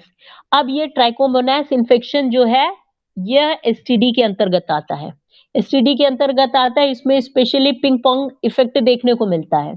तो ये जो पिंग पोंग इफेक्ट है ये सेक्सुअली ट्रांसमिटेड डिसीज के अंतर्गत आता है। तो हम इसमें यदि हम एग्जामिन करेंगे तो हमको जो है स्ट्रॉबेरी टाइप का सर्विक्स देखने को मिलता है। इसमें यदि हम सलाइन वेट माउंट टेस्ट करते हैं तो देखने में हमको मिलता है पियर शेप्ड ऑर्गेनिज्म देखने को मिलता है। पैप स्मीयर भी हम इसमें करा सकते हैं। और यदि हमारे पास पेशेंट आता है, वो कहता है थिक कर्डी डिस्चार्ज है, clear cut thick curdy discharge उसको हो रहा है, तो इसके लिए हम देखते हैं कि एम्सल्स क्राइटेरिया हमको देखने को मिलता है कि वो कहते हैं कि यदि 4 फैक्टर्स में भी 3 फैक्टर्स यदि मिल रहा है, मान लिया होमोजेनस डिस्चार्ज है, मिल्की डिस्चार्ज है, स्टिकी 1 है और पीएच भी 4.5 से ज्यादा है, और हमने उसको हमको कल्चर कराने की आवश्यकता नहीं है, पीएच भी हमने देख लिया 4.5 से अल्टर कर रहा है, so it is a clear cut case of the प्रोटोजुअल infection या मोनिलिसिस का इन्फेक्शन है। तो इस टाइप के जो इन्फेक्शन हमको डे टू डे देखने को मिलते हैं, बट इसके साथ हमारे साथ ड्रॉबैक क्या है, इसकी जब हम चिकित्सा देखते हैं, मॉडर्न एस्पेक्ट में हम देखते हैं, तो वो सिम्टोमेटिकली अभी लो रिसोर्स कंट्री में जहां पे संसाधन की कमी है, वहां पे इस टाइप के इन्फेक्शन को कवर करने के लिए या ट्रीटमेंट करने के लिए वो सिंड्रोमिक मैनेजमेंट चलाते हैं। सिंड्रोमिक मैनेजमेंट में देखा तो जो हमारा बैक्टीरियल, प्रोटोजोअल या मोनिलियल इन्फेक्शन है, ट्राइकोमोनास का इन्फेक्शन है, तीनों ड्रग एक साथ यूज करते हैं सिम्टोमेटिकली बेसिस पे सिंड्रोमिक ट्रीटमेंट करने के लिए, और तीनों ड्रग को वो किट के ही फॉर्म में आता है। यानी यदि हम देखें इन्फेक्शन को कंट्रोल करने की दृष्टि से देखें तो हम बेसिकली बैक्टीरियल में मेट्रोनिडाजोल देते हैं। अब ये मेट्रोनिडाजोल और यदि हमको फंगल इन्फेक्शन है तो फ्लूकोनाजोल, जितनी भी जोल वाली ग्रुप वाली मेडिसिन है वो यूज करते हैं। और third one is azithromycin. Azithromycin या माइसिन ग्रुप की जितनी दवाएं हैं वो हम ऐड करते हैं। तो ये सिंड्रोमिक बेसिस पे हम ट्रीटमेंट करते हैं जो लो रिसोर्स कंट्रीज हैं, जहां पे कि हम हमारे लिए उसको वेजिनल स्पेकुलम एग्जामिनेशन करने में दिक्कत है या टेस्ट कराने में दिक्कत है। लेकिन इसके साथ दिक्कत क्या होती है, इस प्रकार के ट्रीटमेंट के साथ हम ये देखते हैं कि over indulgence of antibiotics, antiprotozoal. Over indulgence से क्या होता है कि ये रिपीटेड केसेस हमको देखने को मिलते हैं। कुछ दिन तक पेशेंट ठीक हो जाएगा, फिर अगेन कुछ समय बाद पता चला 1 महीने 2 महीने बाद पुनः आ गया कि फिर से हमको ये दिक्कत हो रही है। तो ये जो ओवर इंडल्जेंस है, जो कि बैक्टीरियल या हम प्रोटोजोअल इन्फेक्शन को हम मान के ट्रीट करते हैं, इसमें रिलैप्स केसेस हमको देखने को अधिकतर मिलते हैं। तो इस प्रकार के केसेस में हमको आयुर्वेद की जो मेडिसिन है, जो आयुर्वेद में हमारे यहाँ बताया गया है, उन सबका यूज डेफिनेटली हमको यूज करना चाहिए, क्योंकि वह हमारे वजाइनल फ्लोरा को भी डिस्टर्ब नहीं करते और साथ साथ में सिस्टेमिक ट्रीटमेंट भी करते हैं। तो हम आगे बढ़ते हुए चलते हैं और देखते हैं कि उसका ट्रीटमेंट पॉइंट ऑफ व्यू से जैसे कि मैंने बता दिया कि जोल ग्रुप की जितनी मेडिसिन हैं आप उसको कैंडिडियासिस में यूज कर सकते हैं, जो फ्लूकोनाजोल इत्यादि या इट्राकोनाजोल कैंडिडियासिस के इन्फेक्शंस में। बैक्टीरियल इन्फेक्शन में हम देखें तो मेट्रोनिडाजोल ये ड्रग ऑफ चॉइस है, क्लिंडामाइसिन ये सब ड्रग ऑफ चॉइस है। ट्राइकोमोनास इन्फेक्शन में मेट्रोनिडाजोल, क्लोट्राइमाजोल और म्यूकीपुरुलेंट में सर्विसाइटेड, डॉक्सीसाइक्लिन, एजिथ्रोमाइसिन। अब ये कंबाइंड फॉर्म में, किट फॉर्म में हम देके उसको ट्रीट करके पेशेंट को भेज देते हैं, बट ये रिलैप्स केसेस हमको देखने को बार बार देखने को मिलते हैं। तो ऐसी स्थिति में हमको क्या करना चाहिए? तो ऐसी स्थिति में क्या है कि बेसिकली हम ट्रीट करें, लोकल भी ट्रीट करेंगे, सिस्टेमिक भी ट्रीट करेंगे। अब इस लोकल और सिस्टेमिक को ट्रीट करने की दृष्टि से यदि हम देखें तो वात दोष का बहुत बड़ा इन्वॉल्वमेंट है। Role of vata dosha is very much essential या it is a elementary fact of therapy. आप निश्चित रूप से जिस भी दोष की चिकित्सा करें, ठीक है, दोषानुसार हम चिकित्सा करेंगे, लेकिन मुख्यतः वात दोष को ध्यान में रखते हुए चिकित्सा करेंगे। क्यों? योग वाही परम वायु दाहकृत तेजसाम युक्त शीतकृत सोम संश्रयात, यानी वायु तो परम योगवाही है, जिस दोष की प्रधानता है उस दोष के साथ संसर्ग होके उस दोष के गुणधर्म को धारण कर लेती है। तो जो भी हम देखते हैं वात की फिजिकल प्रॉपर्टीज या केमिकल प्रॉपर्टीज या मेंटल प्रॉपर्टीज जो भी हम देखते हैं, यह तीनों ओवरऑल प्रॉपर्टीज, जैसे फिजिकल प्रॉपर्टीज देखा तो रूक्ष शीतल लघु सूक्ष्म चल विशद खरा। केमिकल प्रॉपर्टीज में हम देखें तो योगवाही, आशुकारी, शीघ्र, अचिंत्य वीर शक्ति, these all are chemical properties. And mental properties यदि हम देखें तो उसका रजोगुण है। तो ये जो ओवरऑल प्रॉपर्टीज है, इसमें हमने मैं पहले भी बताया कि चल गुण है, it plays a very crucial role, क्योंकि चल गुण के ही माध्यम से यही स्पेसिफिकली डिफाइन करता है वात दोष के गुण को, और चल गुण का ही मैनिफेस्टेशन रहता है किसी भी प्रकार को रोग उत्पन्न करने में। तो बाकी जो वात के जो गुण है वो उसके कंजिक्यूटिव स्टेज है। जैसे हम देखते हैं रूक्ष, शीत, लघु, खर, सूक्ष्म चल, विशद खर। तो जो रूक्षता है, विशदता है या खरता है, यह सारे के सारे डिफरेंट प्रपोर्शन ऑफ शीतता है। यानी जब वात के जो शीत गुण है यदि डिफरेंट प्रपोर्शन में इंक्रीज करते हैं, या हम शीत गुण को कारण यदि माने तो ये डिफरेंट प्रपोर्शन में जब इंक्रीज करते हैं तो ये रूक्षता उसी क्रम में विशदता और उसी क्रम में खरता को बढ़ाते हैं। यानी कि जो शीत गुण है वही डिफरेंट प्रपोर्शन है रूक्षता, विशदता और खरता का। मेन गुण उसका चल गुण हुआ। और जो लघु और सूक्ष्म जो गुण है, जो लघु सूक्ष्म जो ये चल गुण है, ये क्या करते हैं, ये एक दूसरे, ये तीनों जो है इक्विलिब्रियम मेंटेन करते हैं। पहले भी मैंने बताया कि जो शीत गुण है और जो चल गुण है, दीज आर इनवर्सली प्रोपोर्शनल। ये क्या करते हैं, वात दोष के इक्विलिब्रियम को मेंटेन करते हैं। तो यदि हमको चल गुण को नॉर्मल स्टेट में रखना है तो what we have to do, we have to treat the sheeta guna. शीत गुण को हमको नॉर्मल अमाउंट में रखना पड़ेगा। ये आप यदि हम फिजिकली भी बाहर भी यदि हम देखें तो किसी भी प्रॉपर कंडक्शन ऑफ मूवमेंट के लिए यदि प्रॉपर टेम्परेचर रहता है तब प्रॉपर कंडक्शन ऑफ मूवमेंट होता है। किसी भी एक्शन को करने के लिए बॉडी में प्रॉपर टेम्परेचर का होना बहुत महत्वपूर्ण है।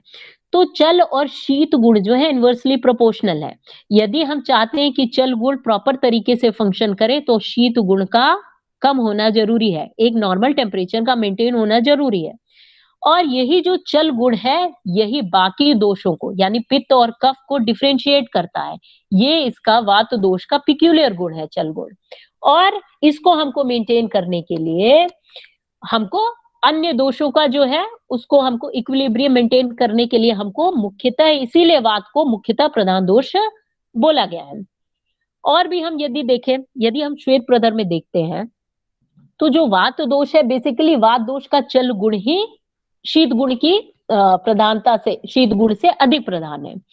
वैसे भी हम यदि देखें तो हेमाद्री ने जिस प्रकार से बताया ये से प्रेरणे शक्ति सा सरा सरो अनुलोमना प्रोक्ता, सर जो गुण है वह अनुलोमन को प्रेरित करता है। तो यानी जो चल और शीत गुण है यही जो कंजिक्यूटली जो स्रोतज है माइन्यूट चैनल है हमारे उसी में संकोच उत्पन्न करके और फिर वो पोषक रस धातु का फॉर्मेशन विकेड पोषक रस धातु का फॉर्मेशन करता है। फिर वो अल्टीमेटली धातु क्षय को और फिर सेकेंडरी वात विशेषण को वह इंक्लूड करता है।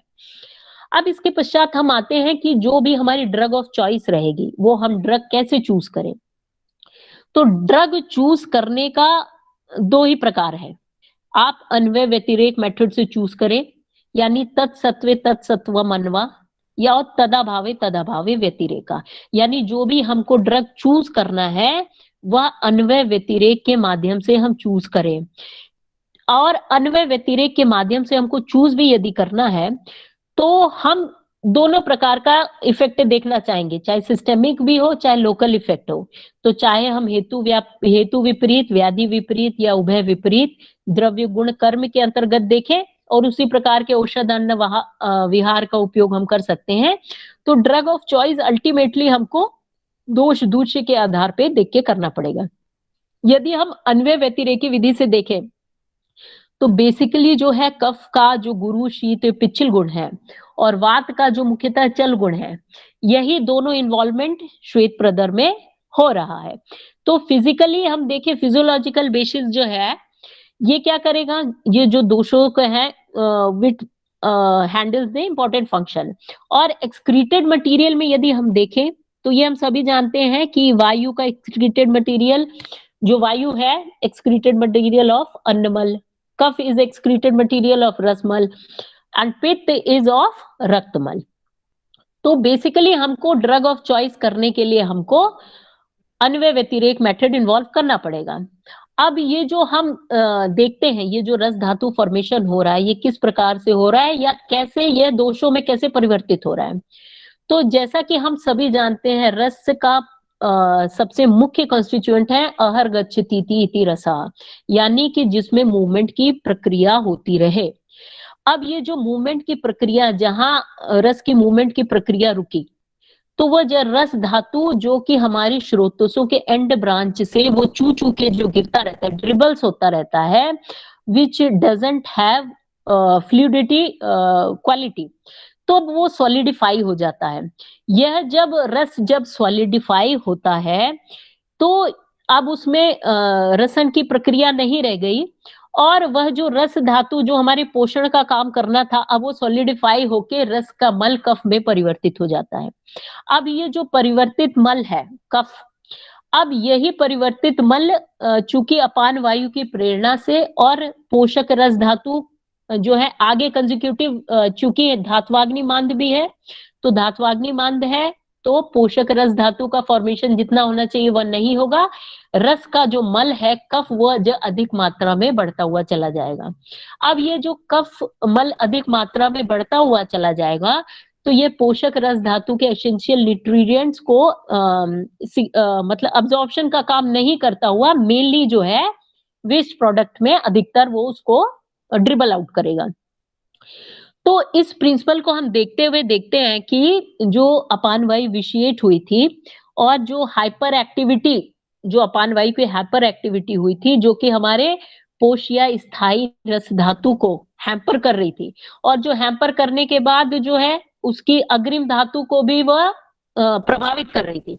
तो जो रसमल कफ अत्यधिक मात्रा में निकलता हुआ और प्रिसीडिंग रक्त धातु उसको भी क्षीण करता हुआ जनरल डिबिलिटी और अनीमिया के लक्षण को उत्पन्न करता है। तो ये हमने देखा, ये संप्राप्ति में हमने ये देख लिया है।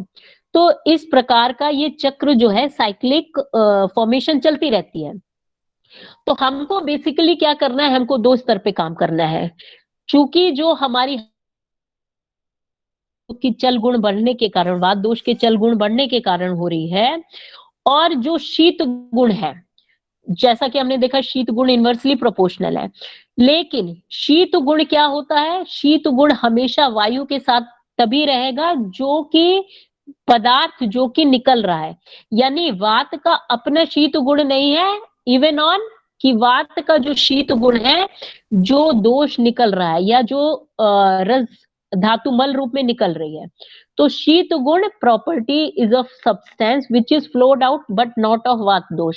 यहाँ हम ये समझ सकते हैं कि जो शीत गुण है वो जो मल रूपी कफ निकल रहा है उसके शीत गुण के कारण, उसकी शीतता के कारण जो है वह उसका अपोजिट चल गुण बढ़ रहा है। अब इसके पश्चात हम आते हैं कि हम देखते हैं कि वात दोष की प्रीडोमिनेंसी हमको देखने को कहाँ कहाँ मिलती है। जैसा हम सभी पढ़ चुके हैं कि वात दोष क्यों प्रधान रूप से क्यों है, तो इसके देखने के लिए कुछ जो है कुछ सिद्धांत मेनली हमको देखने को मिलते हैं, जैसे कि हमने पहले ही देख लिया, नई वातादृति योनि नारीणाम संप्रदुष्यति, वात व्याधि हरम कर्मम वातार्ता नाम सदाहितम।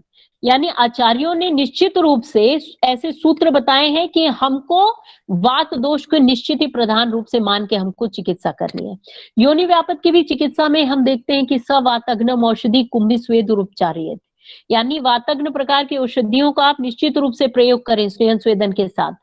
स्विन्ना वातग्ने भोजियद रसे, स्विन्न और वातग्न भोजन और रस इत्यादि का प्रयोग करें। ये सारी की सारी योनि व्यापक की चिकित्सा में दे रखा है उन्होंने। वातार्ता नाम सेक अभ्यंग पिचु क्रिया, विभिन्न प्रकार के वात दोष को हरने के लिए सेक अभ्यंग पिचु क्रिया इत्यादि करिए।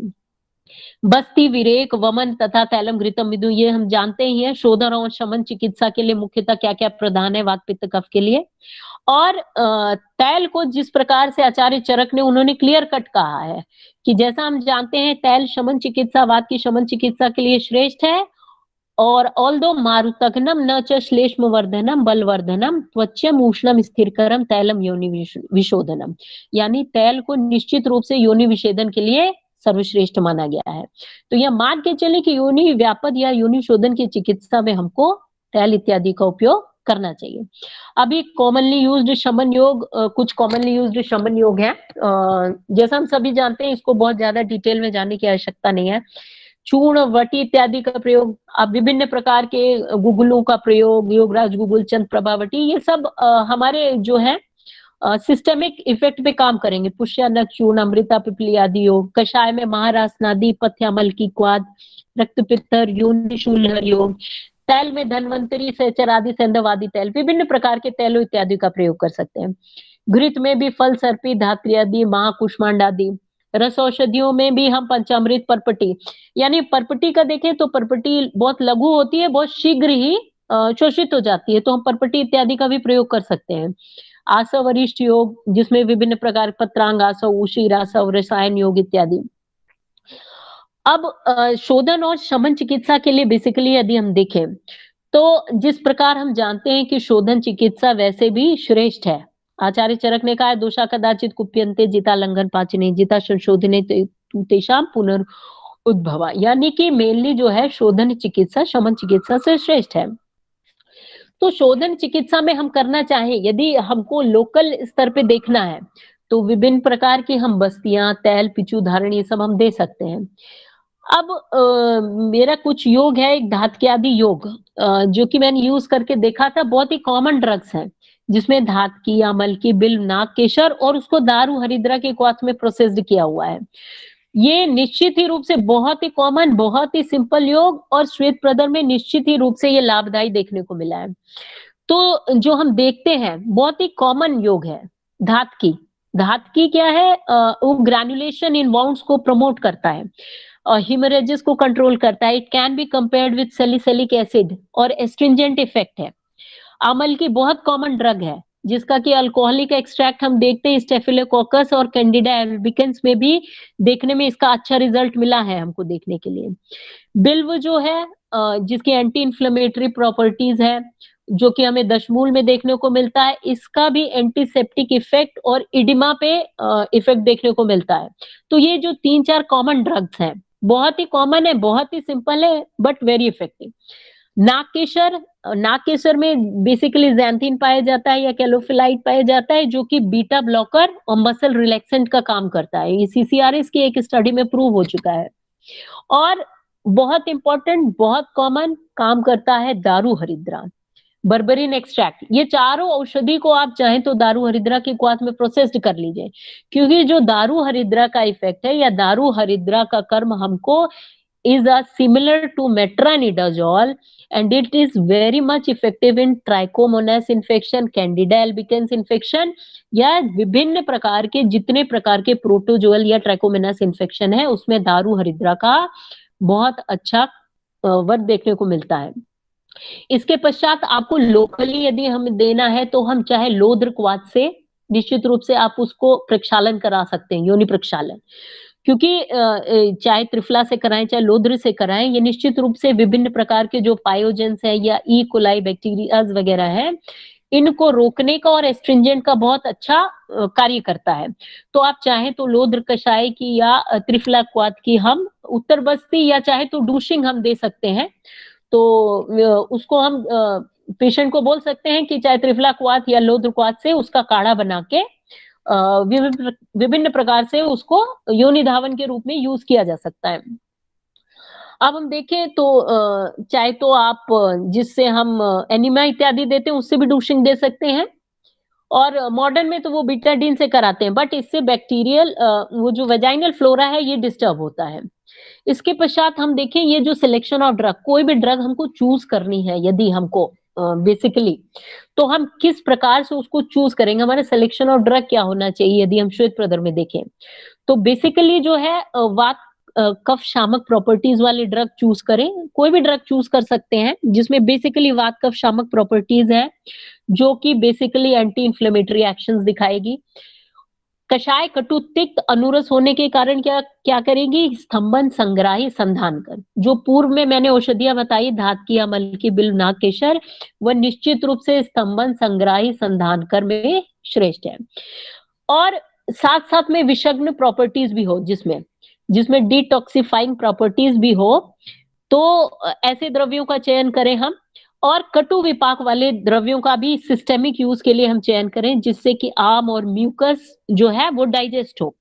तो विभिन्न प्रकार के बायोफ्लेवोनॉइड्स या ग्लूकोसाइड्स या टैनिन्स या एसेंशियल न्यूट्रिएंट्स जिसमें भी मिलते हैं उन सारे के सारे द्रव्यों का हमको प्रयोग करके देखना चाहिए। वैसे भी हम यदि देखें बेसिकली तो यदि हमको बैक्टीरियल वेजिनोसिस का पेशेंट मिलता है तो यूज सिंपली अमल की, इवन ऑन अमल की चूर्ण भी उस पे इफेक्टिव है बैक्टीरियल वेजिनोसिस पे। और यदि कैंडिडा एल्बिकेंस है उसको तो हम सन्निपाती योनि व्यापक से कंपेयर कर सकते हैं, तो हमको उसमें मिक्स्ड थेरेपी यूज करना चाहिए और हमको अवॉइड करना चाहिए। यदि हम बार बार एंटीबायोटिक्स एंटी प्रोटोजोल का यूज करते हैं तो हमारा फ्लोरा डिस्टर्ब होता है। उसके अपेक्षा हम विभिन्न प्रकार, चाहे दारू हरिद्रा क्वाथ है चाहे लोद्र कषाय है, इसका यदि हम प्रयोग करते हैं तो ये इन्फेक्शन के साथ साथ फ्लोरा को भी मेंटेन करता है हमारे।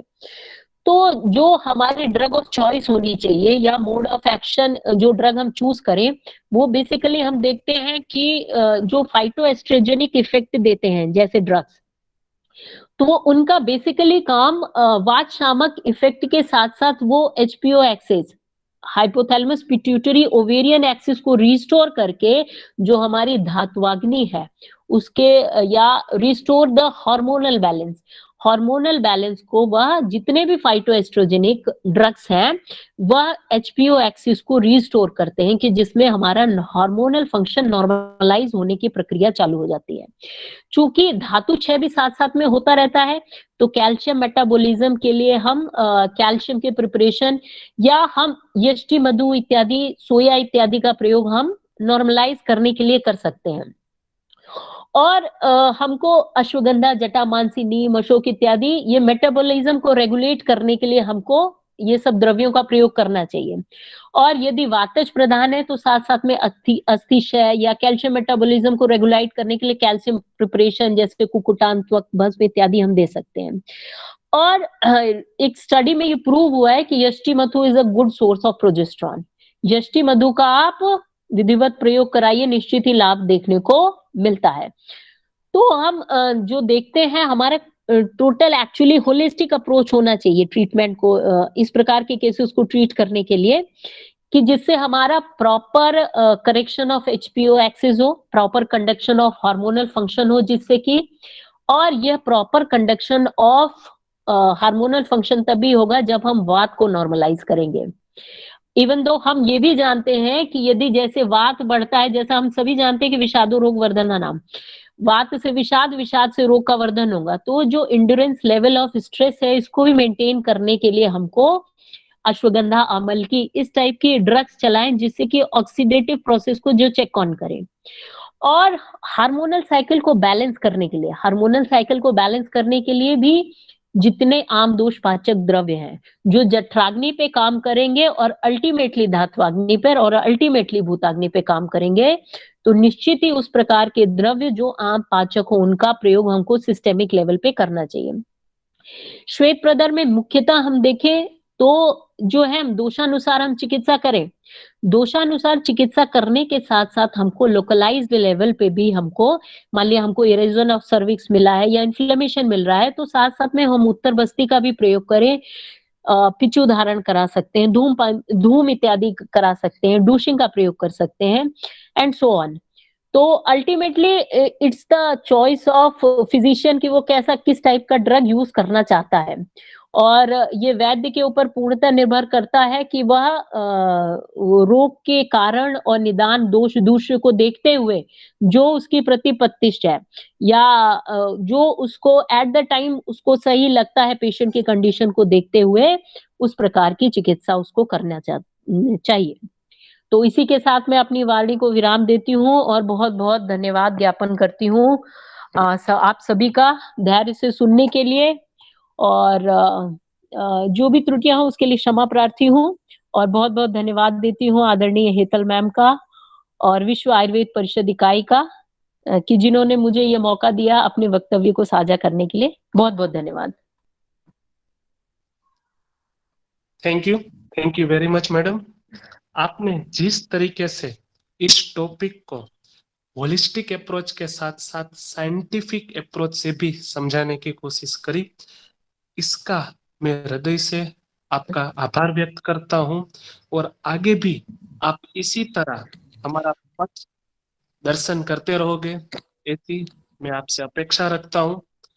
आगे का कार्यक्रम के लिए मैं आदरणीय डॉक्टर हेतल मैडम से निवेदन करूंगा कि वो आगे की प्रक्रिया को, कार्यक्रम को आगे बढ़ाए।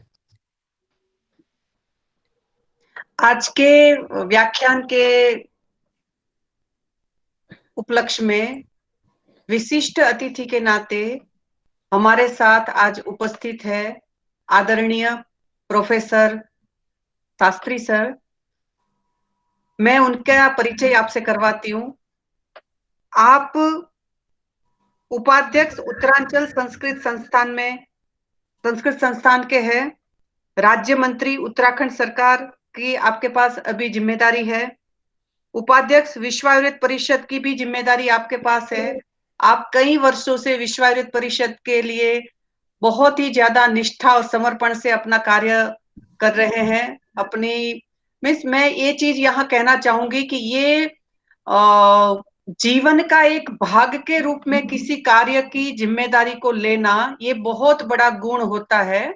तो ये मैंने भाई साहब से मेरा पहला जब परिचय हुआ, तब मुझे लगा था कि बिल्कुल प्रचारक की भांति ऐसे अच्छा ये कौन है। तो तभी भाई साहब से मेरा प्रथम परिचय हुआ और वो मुझे आने वाली पीढ़ी के लिए ये बहुत ज्यादा प्रेरणादायी है कि भाई किसी कार्य को जीवन के अंग के रूप में अंगीकार करके चलना, और ये आपकी बहुत बड़ी विशेषता है। आप अध्यक्ष संस्कृत भारती उत्तरांचल न्यास के भी अभी सेवाएं दे रहे हैं। विभागाध्यक्ष है आप संस्कृत संहिता संस्कृत एवं सिद्धांत विभाग में उत्तराखंड आयुर्वेद विश्वविद्यालय गुरुकुल परिषद हरिद्वार में। तो ये भाई साहब का छोटा सा परिचय है। इसके सिवाय आप बाल्यकाल से ही संघ के विविध सेवा प्रकल्पों में जुड़ते रहे। बहुत सारे आपके मीन्स इतना गिनवाएंगे तो बहुत सारा हो जाएगा कि जो सच में एक जीवन को सही मायने में चरितार्थ करने वाली बात है कि जीवन जो दूसरों के लिए जिया जाए, ऐसी कुछ आपकी व्यक्तिगत व्यक्तित्व है। तो मैं आपका विश्व आयुर्वेद परिषद की इस व्याख्यान माला में आपका भाई साहब बहुत बहुत हार्दिक स्वागत करती हूँ, और आप हमें मार्गदर्शन एवं उद्बोधन दे और अनुग्रहित करे, ऐसी मैं अभिलाषा करती हूँ। ओवर टू यू शास्त्री भाई साहब।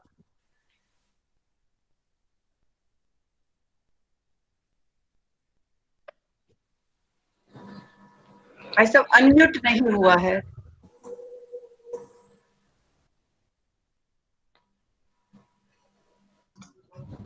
अनम्यूट कर ले मैं सब। एक रेड कलर का बटन। हाँ जी भाई साहब अब हो गया। जी जी जी, हेतल दवे बहन जी को नमस्कार, भाई साहब बलदेव जी को भी नमस्कार, और यहाँ जो भी विश्व आयुर्वेद परिषद के कार्यकर्तागण सबको मेरा नमस्कार। अभी मीनाक्षी बहन जी का व्याख्यान हम सुन रहे थे।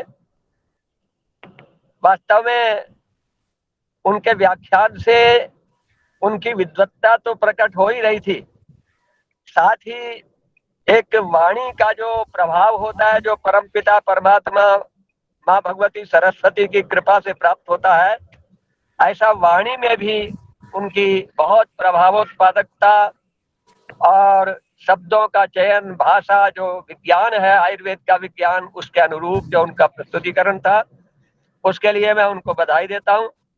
और भाई साहब बलदेव जी और बहन जी तो हमारे जो बातें वो मेरे लिए कह रहे थे, वास्तव में मैं ये अनुभव करता हूँ कि उनका जीवन शायद ऐसा ही नहीं, इससे भी अधिक, और उसी का ये प्रमाण है। एक छोटा सा प्रमाण है कि हमने जब प्रारंभ में विश्व आयुर्वेद परिषद के माध्यम से आयुर्वेद का उन्नयन पुनर्प्रतिष्ठा कैसे हो सकती है, तो हमारी नई पीढ़ी कर सकती है, तो हमने आयुर्वेद के क्षेत्र में पहले तो केवल भ्रमण के रूप में 8 दिन 10 दिन के लिए विद्यार्थियों को ले जाते थे, फिर उनको एक स्थान पर रखकर 10 दिन के लिए देश भर के विश्व भर के जाने माने विद्वानों को बुलाते थे। उसी में ये रहा कि ये कार्यक्रम तो वर्ष में एक बार हो सकता है, परंतु इसकी निरंतर आवश्यकता है। तो बलदेव जी भाई साहब के परामर्श से, उनकी परिकल्पना से निकला हुआ ये जो प्रकल्प है, जिसका आज ये 272वां एक, उसको मैं कहूँगा एक पुष्प है, और उसमें हम सब लोग भाग ले रहे हैं। वास्तव में नई पीढ़ी के लिए नए विद्वानों को आगे लाकर और उनके माध्यम से उनको प्रेरणा देना, ये बहुत आवश्यक भी है, बहुत महत्वपूर्ण भी है, और ये सबके लिए लागू होता है। एक संस्कृत में महाकाव्य नैषधि चरितम श्री हर्ष का लिखा हुआ, उसमें एक श्लोक आता है, अधीति बोधा चरण प्रचारणै विद्या चतुर्दशधा। तो अधीति अध्ययन करना, फिर बोध करना, रियलाइज करना, फिर उसका प्रचार करना। तो जो प्रचार कर रहे हैं, मानी बोल रहे हैं, व्याख्यान दे रहे हैं, उनके द्वारा समाज को भी, अपनी नई पीढ़ी को भी लाभ हो रहा है, और स्वयं का भी उस विषय के प्रति पहले से तैयार होकर के आना, चिंतन करना, और बोलते समय उसको बिल्कुल अपने रोम रोम में उसको बसा लेना, वास्तव में भारत जो विश्व गुरु था, उनमें बहुत सारे आधारों में से, बहुत सारे कारणों में से एक महत्वपूर्ण कारण आयुर्वेद था।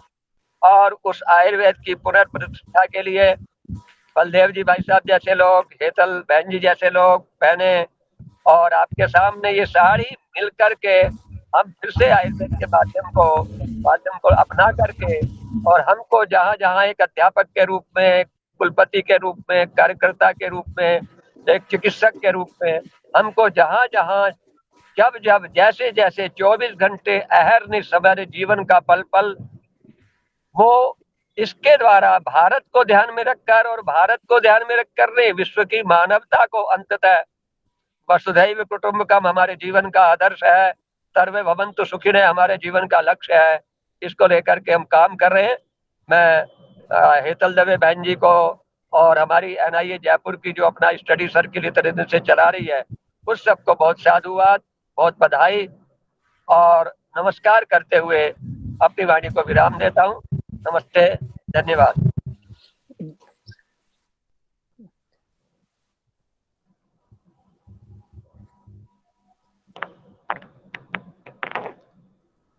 जी भाई साहब। जी अनम्यूट करो हेतल। हाँ जी, हाँ जी। डॉक्टर हार्दिक। हाँ जी मैडम। हाँ जी, आगे कार्यक्रम ले लीजिए। जी बहुत बहुत धन्यवाद सर। अब मैं हमारे दूसरे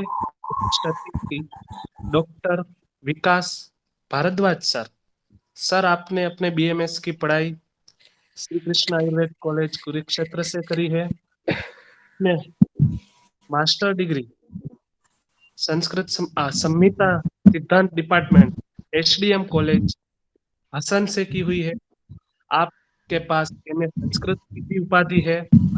आपका शैक्षणिक अनुभव 10 साल से ज्यादा रहा है।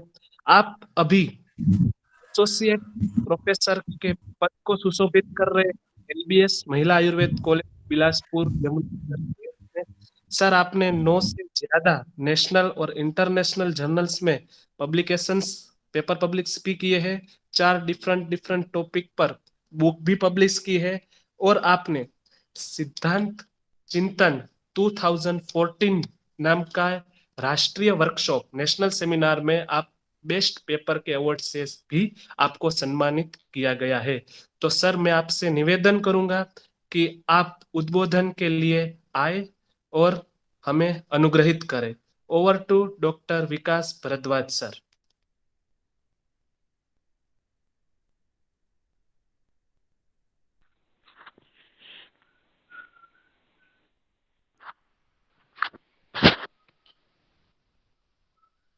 आदरणीय गुरुवर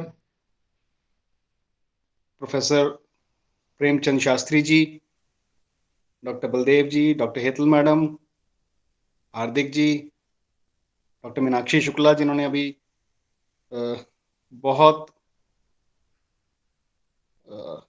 आसान शब्दों में जो स्टूडेंट को समझ में आ सके ऐसे शब्दों में अपने टॉपिक को एक्सप्लेन किया, जिससे सभी बच्चे जो आने वाली पीढ़ी है वो और ज़्यादा क्लिनिकल अप्रोच जो आयुर्वेद की है उसको एक्सेप्ट करना और फिर उसको अपने जीवन में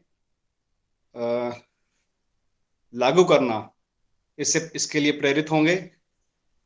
मैं ये विश्व आयुर्वेद परिषद के प्लेटफॉर्म को जो काफ़ी समय से लगभग जैसे प्रोफेसर साहब ने बताया 242 से ज़्यादा लेक्चर हो चुके हैं और निरंतर कंटिन्यूसली स्टूडेंट्स को प्रेरणा दे रहा है कि आप आयुर्वेद पढ़ने का जो मोटिव है वो इसको पढ़ना नहीं अपितु इसको क्लिनिकल प्रैक्टिस में लाकर और अपनी जीवन यापन बहुत अच्छे तरीके से कर सकते हैं। तो हमारा ध्येय आयुर्वेद के अध्ययन के साथ साथ उसको जनमानस तक पहुंचाने का है, ऐसा हमें सोचना चाहिए और अपने कार्यक्षेत्र में इसको पूर्ण रूपेण बुद्धि से और मेहनत से प्रैक्टिस करना चाहिए। विश्व आयुर्वेद परिषद हमेशा से ही हम लोग बहुत क्लिनिकल नॉन क्लिनिकल सब्जेक्ट्स की बात करते हैं, लेकिन आज डॉक्टर मीनाक्षी शुक्ला ने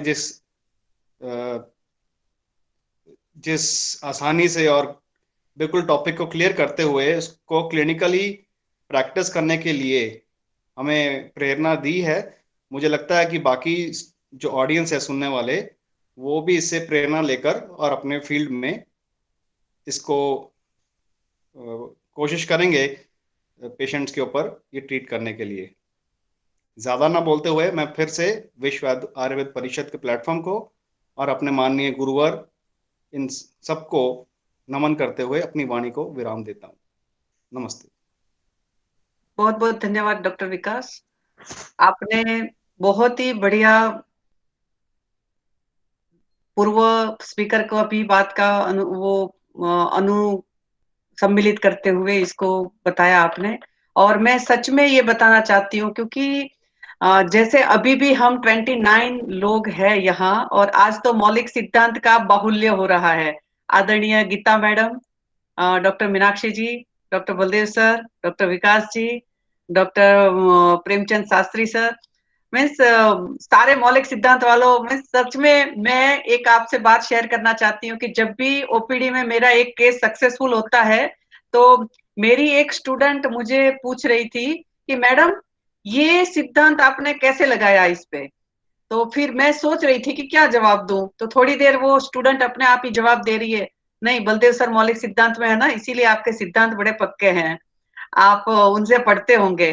तो मैं साफ सोचिए कि सिद्धांत सही होना, सही से उसका एप्लीकेशन होना, उसका चयन होना, ये कितना ज्यादा जरूरी है।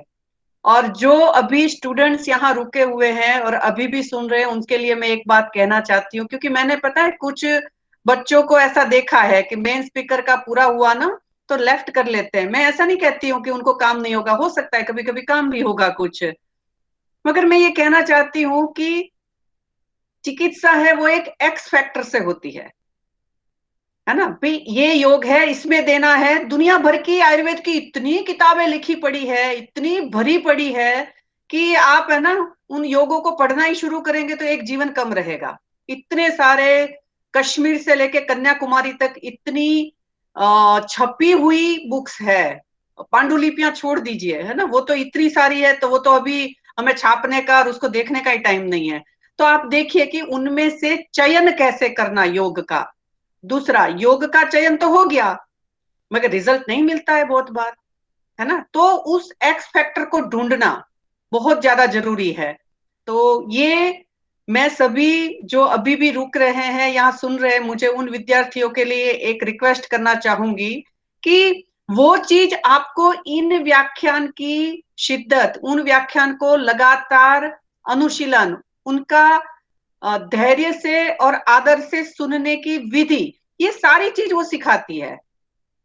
जैसे मैं एक पेशेंट की आपको ब्रीफ में बात करूं तो इनफर्टिलिटी की पेशेंट थी, पीसीओडी था, मेल पार्टनर भी कुछ ना कुछ कॉम्प्रोमाइज था, उसकी भी दवाई चल रही थी।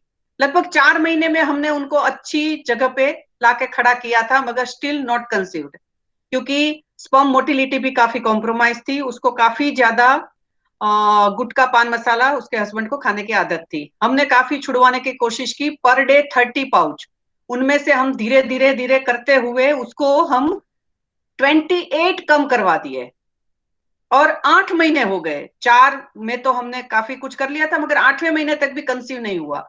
आप देखिए कि सब कुछ सही कर रहे हैं। आपको पता है जीवन विज्ञान और व्यावहारिक ज्ञान कितना ज्यादा जरूरी है। जैसे ही मेंसेस आती थी उस पेशेंट का हालत खराब हो जाती थी कि ऐसा हुआ क्यों। और मैंने फिर एक बार जब 8वें महीने नहीं हुआ तब मैंने उसको कहा, मैंने कहा बेटा इसको भगवान पे छोड़ दे, हम उस व्यक्ति के बारे में बिल्कुल नहीं सोच रहे हैं। हम दोनों सोच रहे हैं कि कंसीव होना चाहिए, हाँ बिल्कुल होना चाहिए, सक्सेस मिलना चाहिए, मगर हमने उस व्यक्ति के बारे में सोचा कि जो 2 गुटखा नहीं छोड़ पा रहा है और कितना कष्ट में है, और 28 छोड़ने की उसने कितनी बड़ा दृढ़ संकल्प रखा है।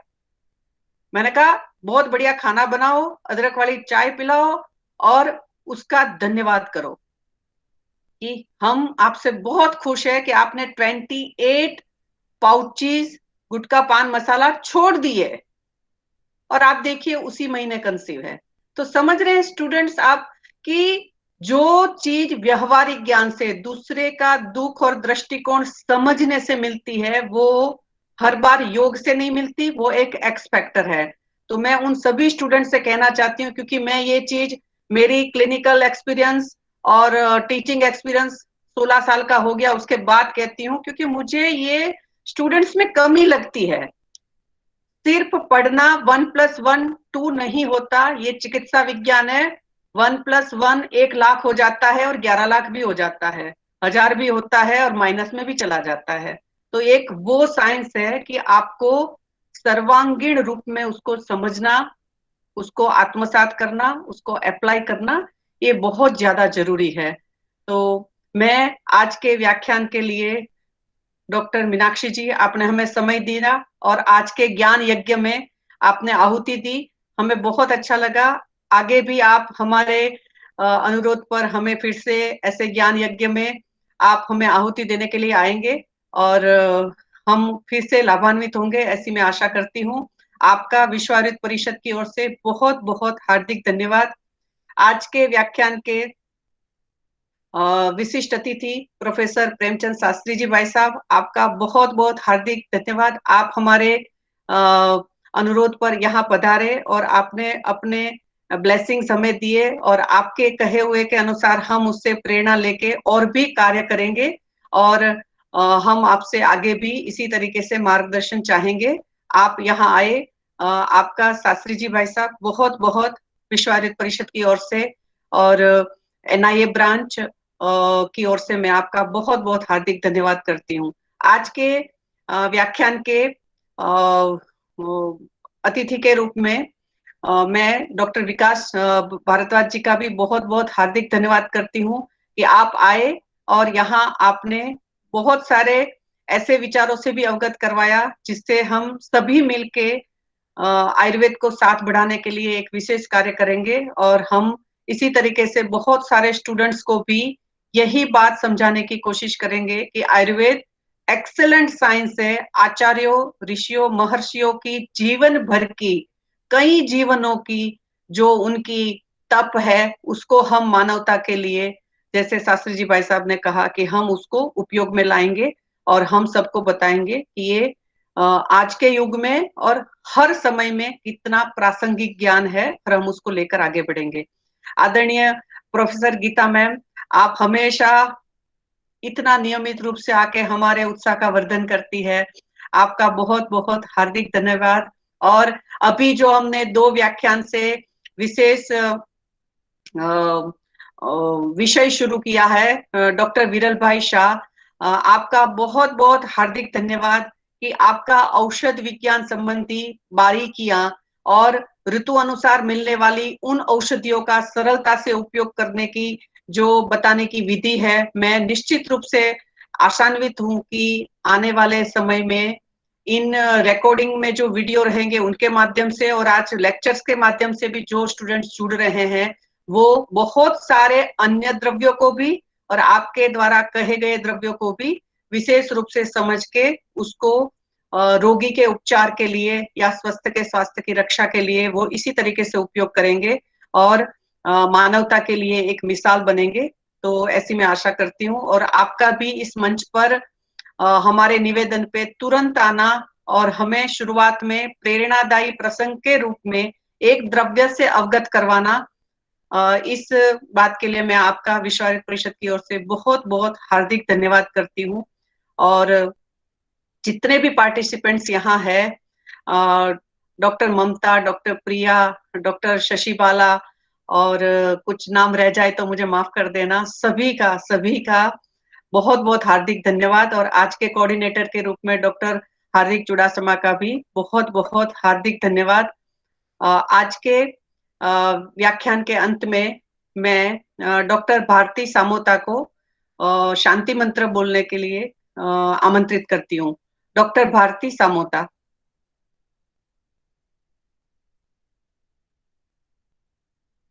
हेलो।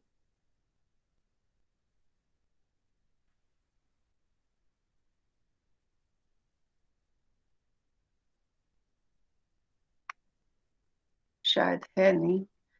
आप में से कोई करवाना चाहेगा? हैंड रेज करिए, और या अनम्यूट करके करवा सकते हैं कोई भी एक व्यक्ति।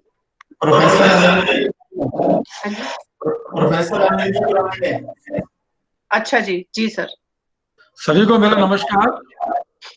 सर्वे भवन्तु सुखिनः, सर्वे सन्तु निरामयाः, सर्वे भद्राणि पश्यन्तु, मा कश्चित् दुःखभाग् भवेत्। ओम शांति शांति शांति।